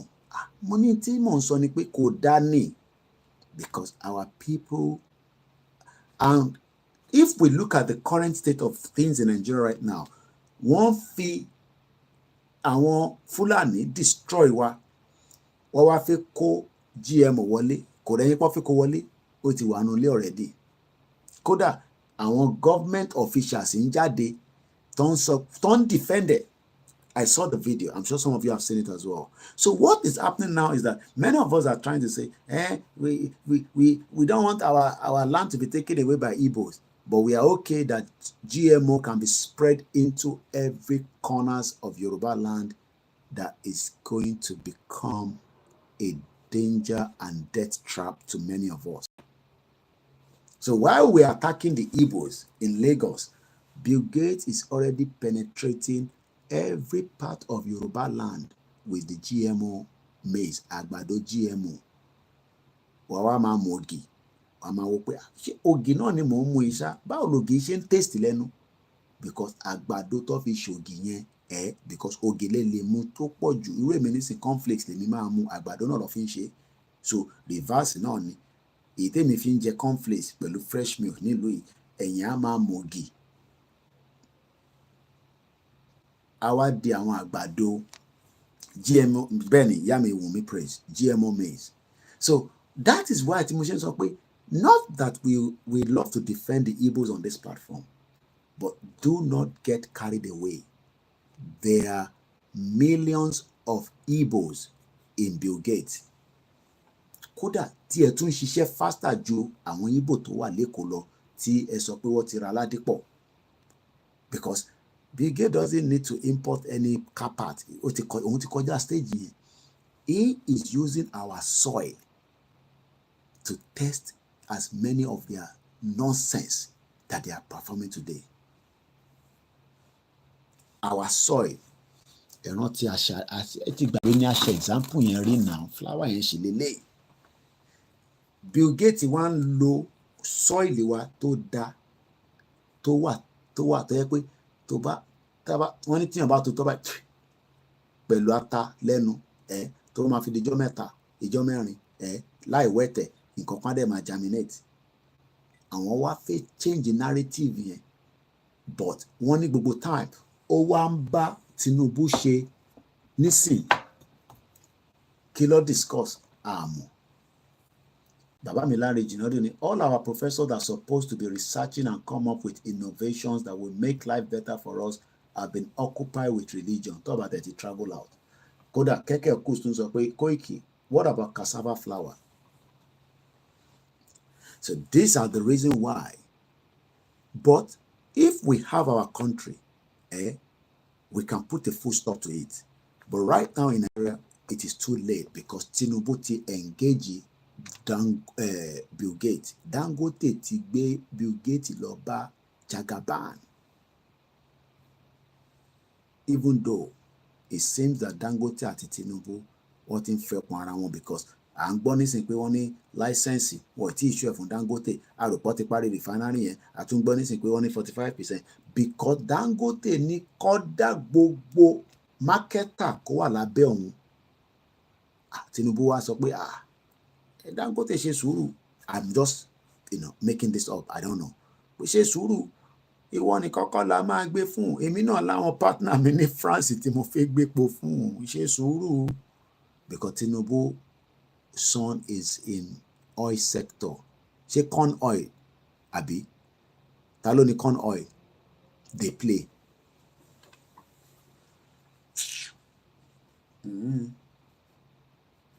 We all know all these things. Ta ló ní corn oil? Kí ni ọmọ Ṣèyí kò ń ṣe Ṣèyí Tinubu? There's another Tinubu again. They are all in oil and gas. So there will be friction.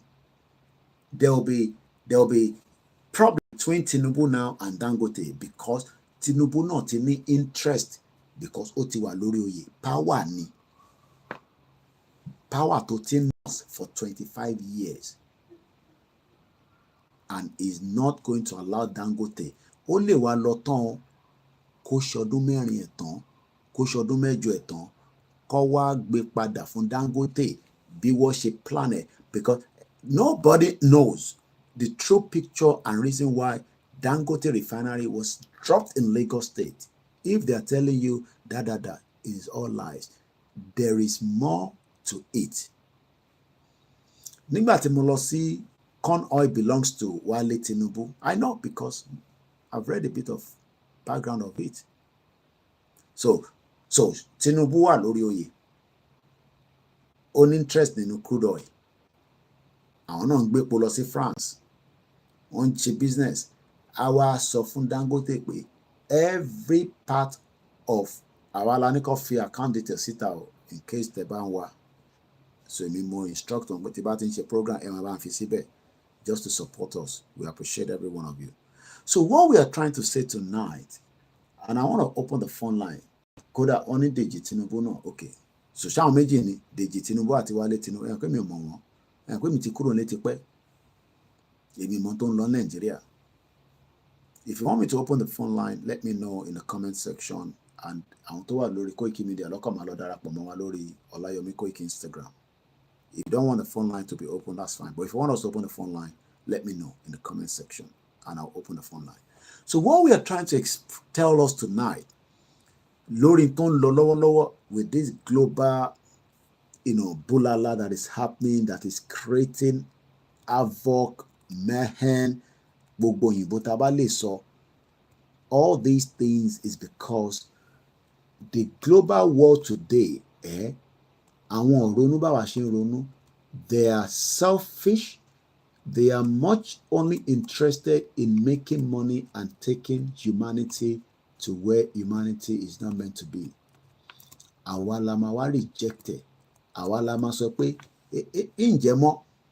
Then ìyá mi wọ̀n mi ni God Almighty shall surely confuse their language, which is what would eventually happen. Nígbà tí wọ́n ní wọ́n kọ́lé tọ́nà fi lọ bá Ọlọ́run. Ọlọ́run ní dédé wọ́n nù. So a lot of things will happen in Nigeria. Because why? Àwọn tó jẹ́ indigenous people, all the indigenous people, they are now praying that, look, not the praying, we are now changing the prayer to say, look, we don't want to pray for Nigeria anymore. We want to pray for Yoruba land. We want Yoruba land to succeed. We want Yoruba people to succeed. We do not want Nigeria to succeed because Nigeria is nothing. Nigeria is man-made and it has already expired as well. While we still have people that believe in one Nigeria, and which is their right. Now, ẹ jẹ́ kí n gbé yín lọ sọ́dọ̀ CrowdStrike. CrowdStrike is the company behind gbogbo wàhálà tó ṣẹlẹ̀. Adamola Nlekan, thank you so much, that we're experiencing today. Kódà, they are also talking about our teams, our culture. So àwọn náà ní culture. Company lásán lélẹ́yìí, and this company was almost founded in 2011, and they have become very powerful. Débi pé problem tí ó affect gbogbo wa lẹ́ni, directly or indirectly, is caused by this software. It's a software company. Gbogbo wàhálà tó ṣẹlẹ̀ lẹ́ni, this company with less than 9,000 staff, founded in 2011. Àwọn tó wà nílé tó ń ṣe, I receive email, Mrs. Smith, do you want to do business with me? Ẹ̀yin tẹ́ ń ṣe yahoo ni ẹ máa send ẹ̀sìrò àwa kò lè jà wá. A kàn máa block email yẹn ni. But people, ṣẹlẹ̀ ẹ̀yin tẹ́ wà nílé tí ẹ̀ ń wà involved into those crimes, which I don't want you to. We should be building the Silicon Valley in Osun State, in Kwara State, in Kogi State. Look, kò mí pé Muslim ò lè ṣe software engineer. Kò mí pé obìnrin tó jẹ́ Muslim, Christian kò lè jẹ́ IT manager. Kò bẹ̀sìn jẹ́, kò dẹ̀ bà wá jẹ́. What we experience in Nigeria today, Muki Pastor Mo, it is taking us backwards, and it will not allow us to develop our own true why we are on this earth, because we're here for a very limited time. And when I mean limited time, we will all get old. Our parents were old in our hands. The Nigeria that you want to save will not allow you to succeed. I've told you that the founder of the interview ní gbogbo media is George Kutsi. Ẹ jẹ́ ká lọ wo George Kutsi yìí. He was born 5 years after the fraudulent independence in Nigeria. Ọmọ May ni Taros. ABC News, Sky News, the interview only. He is the founder. George Kutsi is the co-founder and the CEO of the cybersecurity company known as CrowdStrike. Èmi náà ṣe gbọ́n wọn lénìí ní ọ̀lànà. Èmi náà gbọ́n wọn. Àwọn ni Microsoft ń lò tó wá ń ṣe update. Update yẹn wá mẹ́hẹ̀ kò lọ tán.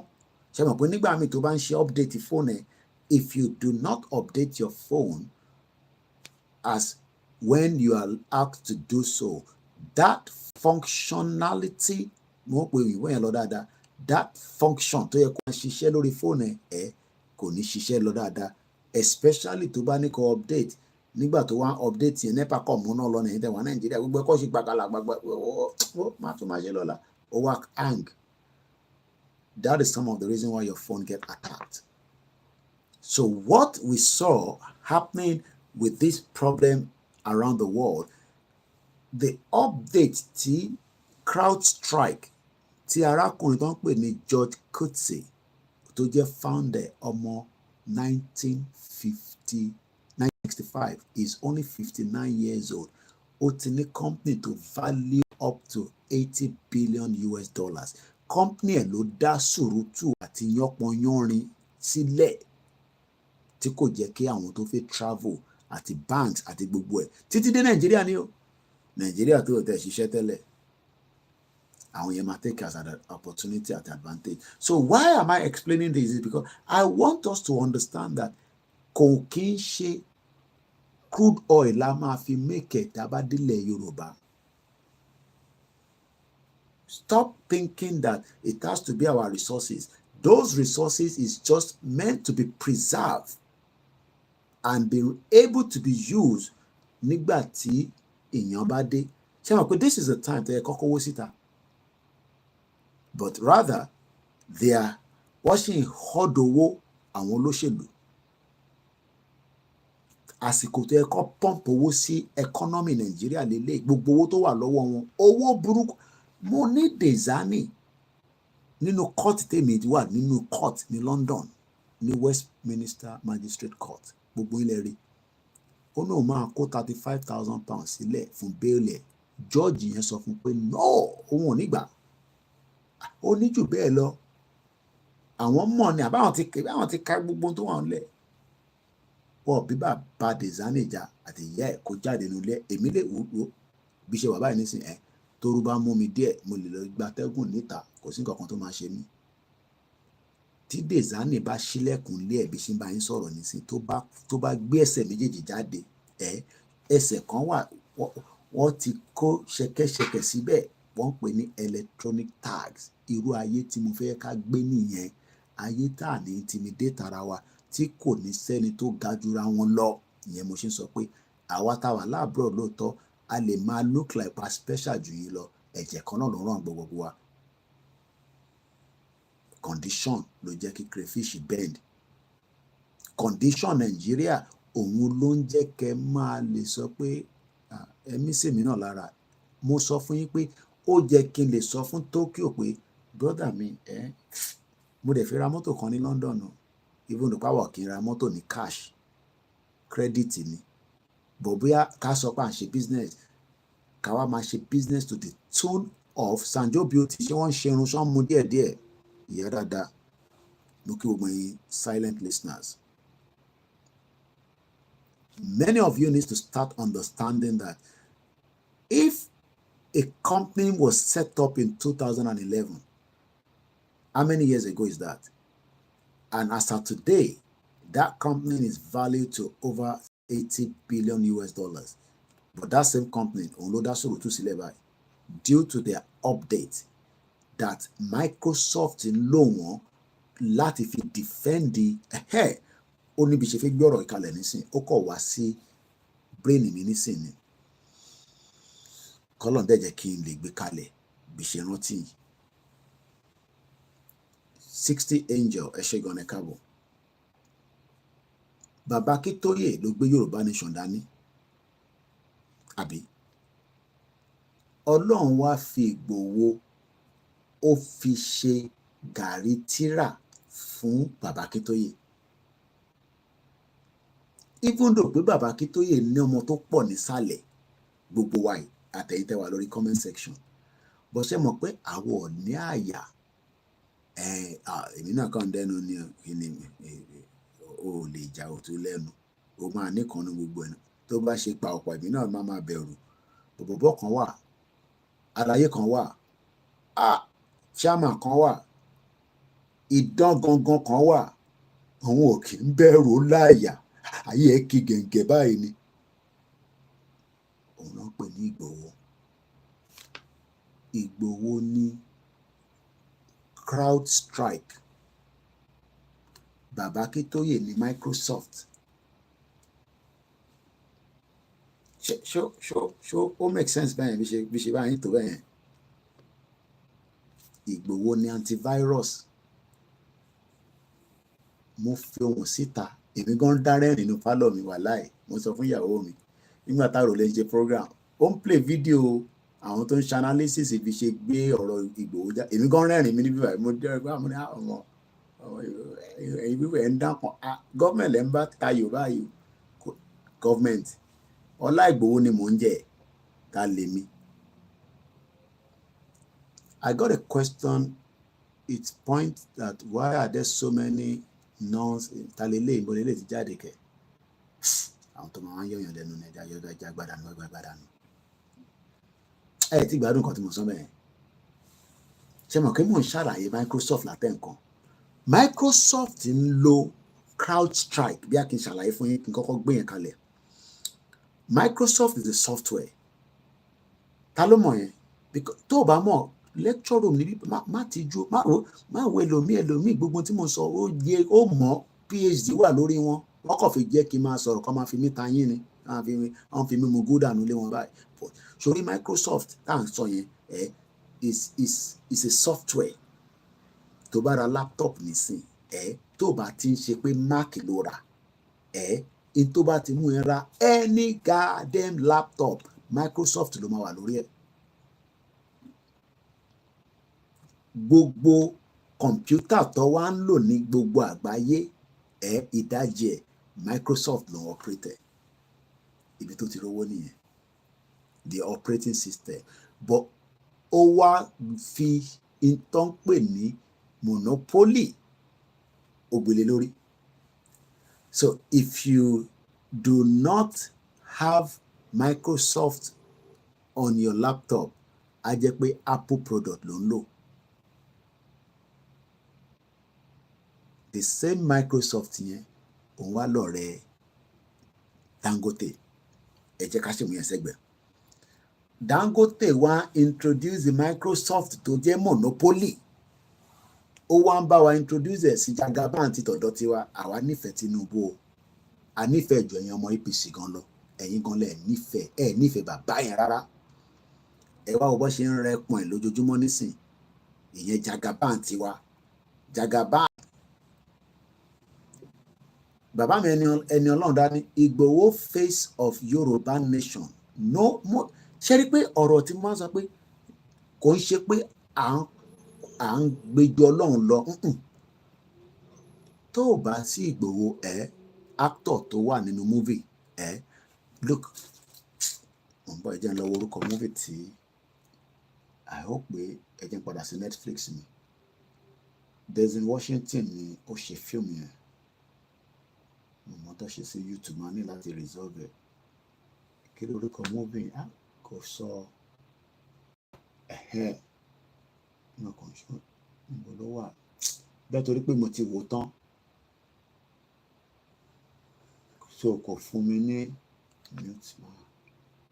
mi ní tó bá pé mò ń wò lọ ni ó ti tán but fíìmù yẹn Denzel Washington àwọn tó bá ti wo fíìmù yẹn tẹ́ bá rántí òkè ló ti pa bọ̀bọ́ yẹn nínú bakery ó dà bí ọ̀pá ìyàwó ẹ̀ yẹn pa mo ti wò ó rí bọ̀ mo rántí movie yẹn dáadáa orúkọ ẹ̀ but what I'm trying to say is that òun ni actor tó padà win gbogbo wọn actor bá ti kú nínú movie kò sí movie mọ́ movie yẹn máa boring kódà ó máa wà Denzel Washington máa wà nínú fíìmù kan máa jáde ní November back end tí ẹ bá mi fi sí ìta kí lórúkọ movie yẹn mo ti wo trailer ó máa jáde ní November.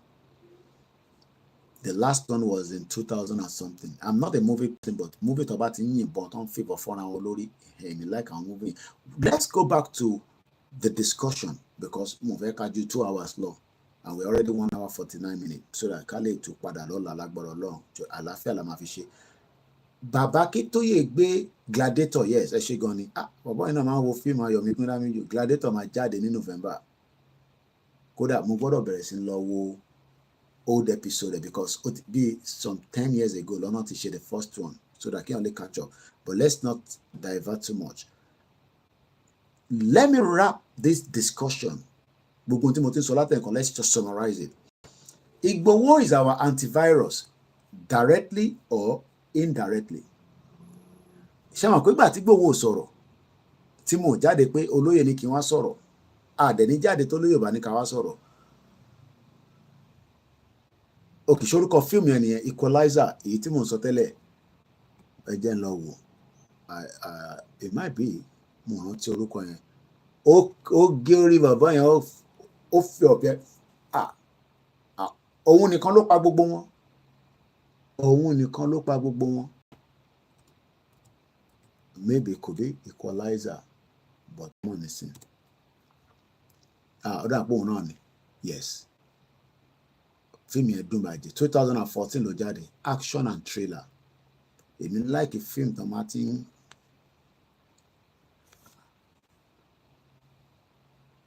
Actor no dey die o for film. Bẹ́ẹ̀ ni àwọn lè mọ̀. Actor ìyẹn la ṣe ń dúpẹ́ fún Ọlọ́run pé ẹ̀mí Ìgbòho ṣì wà pẹ̀lú wa. Because without him, not that, but ẹ máa ká máa sọ pé not that, because it would have taken us another 30 years before we can start. Because everybody máa kọ́kọ́ ya dànù bí wàá yàwọ̀ ọ̀gbọ́n ní Yorùbá Nation olófin máa sọ tí kò sí actor mọ́ nínú fíìmù. Regardless of whatever anybody says about him, àtàwọn tó ń sọ̀rọ̀ Ìgbòho gbogbo wọn lè ṣe nothing. Ṣé fíìpù tó bá yẹ pé lóyè ní àtẹ̀lé wọ secretariat níjọ́ tí àwọn èèyàn lọ sí secretariat, kí lè rò kó máa ṣẹlẹ̀? Ìgbòho òòṣà. The crowd lásán. So, Chief Dr. Sunday Igboho is the antivirus.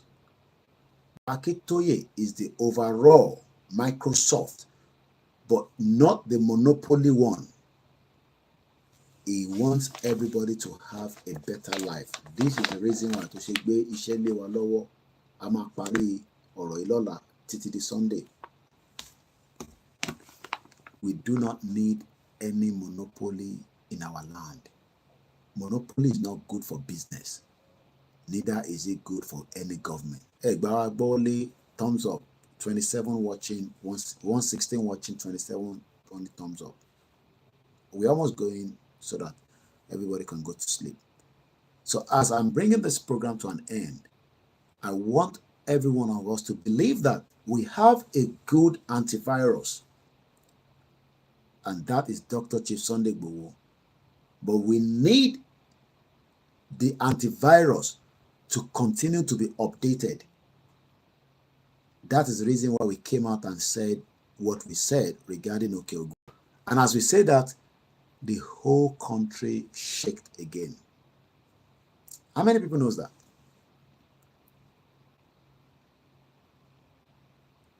Then antivirus and neutralizer, that is Igboho for Yoruba Nation. So I to follow Igboho lórúkọ kan ní orí show ìlàlẹ̀. An antivirus must be updated. So when people are saying Igboho was quiet, you know, everybody say, gbọ́n kankan mọ́ Igboho kí ló ṣẹlẹ̀? Igboho came out and updated the virus. Virus làwọn Fúlàní. So Igboho wá update pé àwọn virus yẹn o àti ń lo antivirus àti fi ń clear wọn out of our bushes and forests. Bọ̀bọ̀ ìtúfẹ́ gbé ṣọ́bìnrin ló wà náà àbọ̀kùnrin kìíní kan set SBT design ó fi gbé mi lọ síbi tí mo fi lọ lálẹ́ yìí. Ó ní the coming of Igboho is the end of Nigeria. Let's just leave it for there. Ẹ̀wọ̀n kí mo ṣe sọ bí just few days ago pé ilé ọmọ kì í bá ọmọ bàbá lẹ́rù. Kò sẹ́ni tó máa ní kí Igboho má wọ Nàìjíríà. Gbogbo pé kó má ti wọ Nàìjíríà nísìnyẹn kò ń ṣe pé torí Tinubu. Because it is not yet the appropriate time. When the time comes, he will return back home, including me, including you, including every one of us. So what I want us to take home as the taker is that the global world today is facing a very, very, very spark chaos. Spark global chaos. That's how ABC News, one of the most powerful, but not as powerful as Iwe Iroyin. CrowdStrike outage, spark global chaos. I love that word, chaos. There is the 60 Angel TV, Baba Igboho is the energy pill for the freedom of Yoruba. May God take us to the promised land. So, in as much as we are calling Igboho, we are still saying God, whether it's the God of the Christian, the God of the Islam, or the gods of our forefathers. Because Igboho himself needs the God of whatever your faith is to protect him, to be with him, to guide him. Because there are multiple obstacles that are ready to pull him down. And that is why when people see visions and say, Koiki sọ fún Igboho kó wà careful, kìnìkan, Igboho fúnra rẹ̀ na spiritual man. So, if we are going to end the chaos of the Fulani virus in Yoruba land, what do we need? Kintomalo. Ayomi Kundamiji, my computer at work is useless today because of the outage. Okay.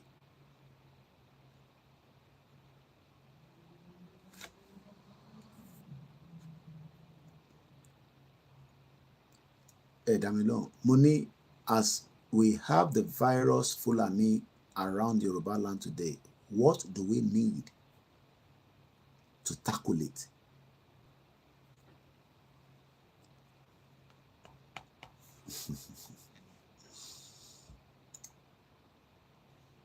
Mukaila Adeoyemoke, Okwe Oshegoni, Yawata Monko, Mr. Fatai Motajo Muki. Igboho freedom. We need the antivirus. We need Igboho the antivirus. Igboho. She phrase in Loben. Igboho the antivirus. Because about it ní antivirus, kí ló máa ṣe? Ó máa neutralize gbogbo virus. Igboho Osha, the antivirus. So, whenever you are going other places, ẹ máa type ẹ pé Igboho Osha, the antivirus. Kò ní yé wọn. But àwa la mọ̀ pé iṣẹ́ tí antivirus kí ló máa ń ṣe? Ó máa neutralize virus. Because virus làwọn Fulani. They are the biggest threat to us. Not just us, to the Hausas, the Igbos, the Igbos, to every part of Nigeria today. Kódà, mo gbọ́ fídíò bàbá wa kan, bí a ti bá lè rí lọ́la kí n gbé wá fún wa ká jọ gbọ́. Bàbá yẹn ní Tinubu, ta ní Kàbá? Because nígbà tí Buhari wà ń bẹ̀, ìwọ náà ní Kàbá. Ta wá ní Kàbá ní sí nígbà tí wọ́n débẹ̀. Àbúrò mo yé yín. So, we have virus across Yoruba land today that are the Fulanis. And according to SBT design, so we need the antivirus. The man himself, Igboho, the antivirus. What led to the global chaos was because they were upgrading the system, and in between that, there was a shake. So, in between Yoruba nation, there has been a lot of shake. But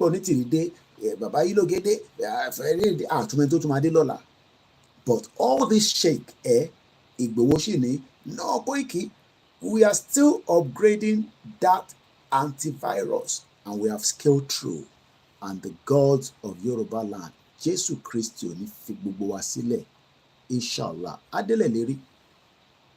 It might look like it is not going to happen, but one spark, as the last word, Timofelo, one spark la need. I am not talking about the spark of the people that wants to protest. But one spark would happen, and the Igboho antivirus.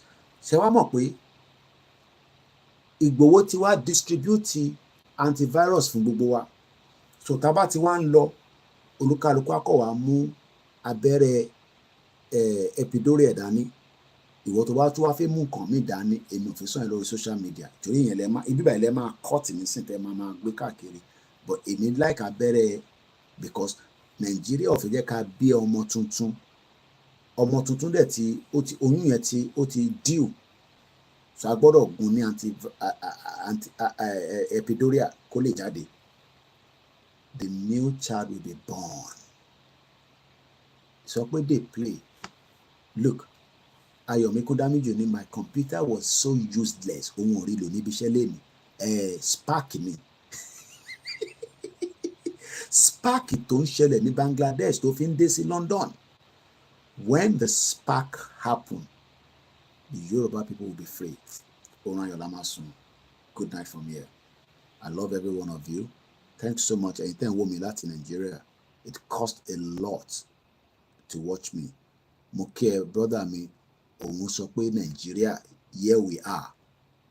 But ọmọ Yorùbá àbọ̀mọ Igbo ló wà lábẹ́.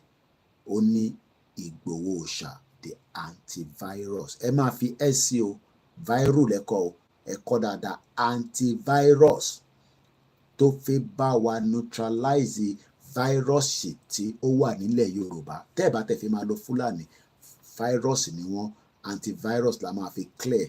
In tó bá dẹ̀ wọ́n la lè lò láti fi clear because ojoojúmọ́ la máa ṣe upgrade. Àwọn upgrade kan dẹ̀ wà irú ìtàn ṣe ní tó fi di pé spark ṣẹlẹ̀. It is invisible. Ó fẹ́ kí n jáde kí n sọ fún ẹ pé bó ṣe ṣẹlẹ̀ lélẹ̀ nílé òkè ògùn. No, it is invisible because kò sẹ́ni tó ń rí virus sójú. No, wọ́n rí virus but kò sẹ́ni tó máa gbọ́dọ̀ rí antivirus yẹn. Akọ̀ máa ó yẹ yín bẹ́ẹ̀.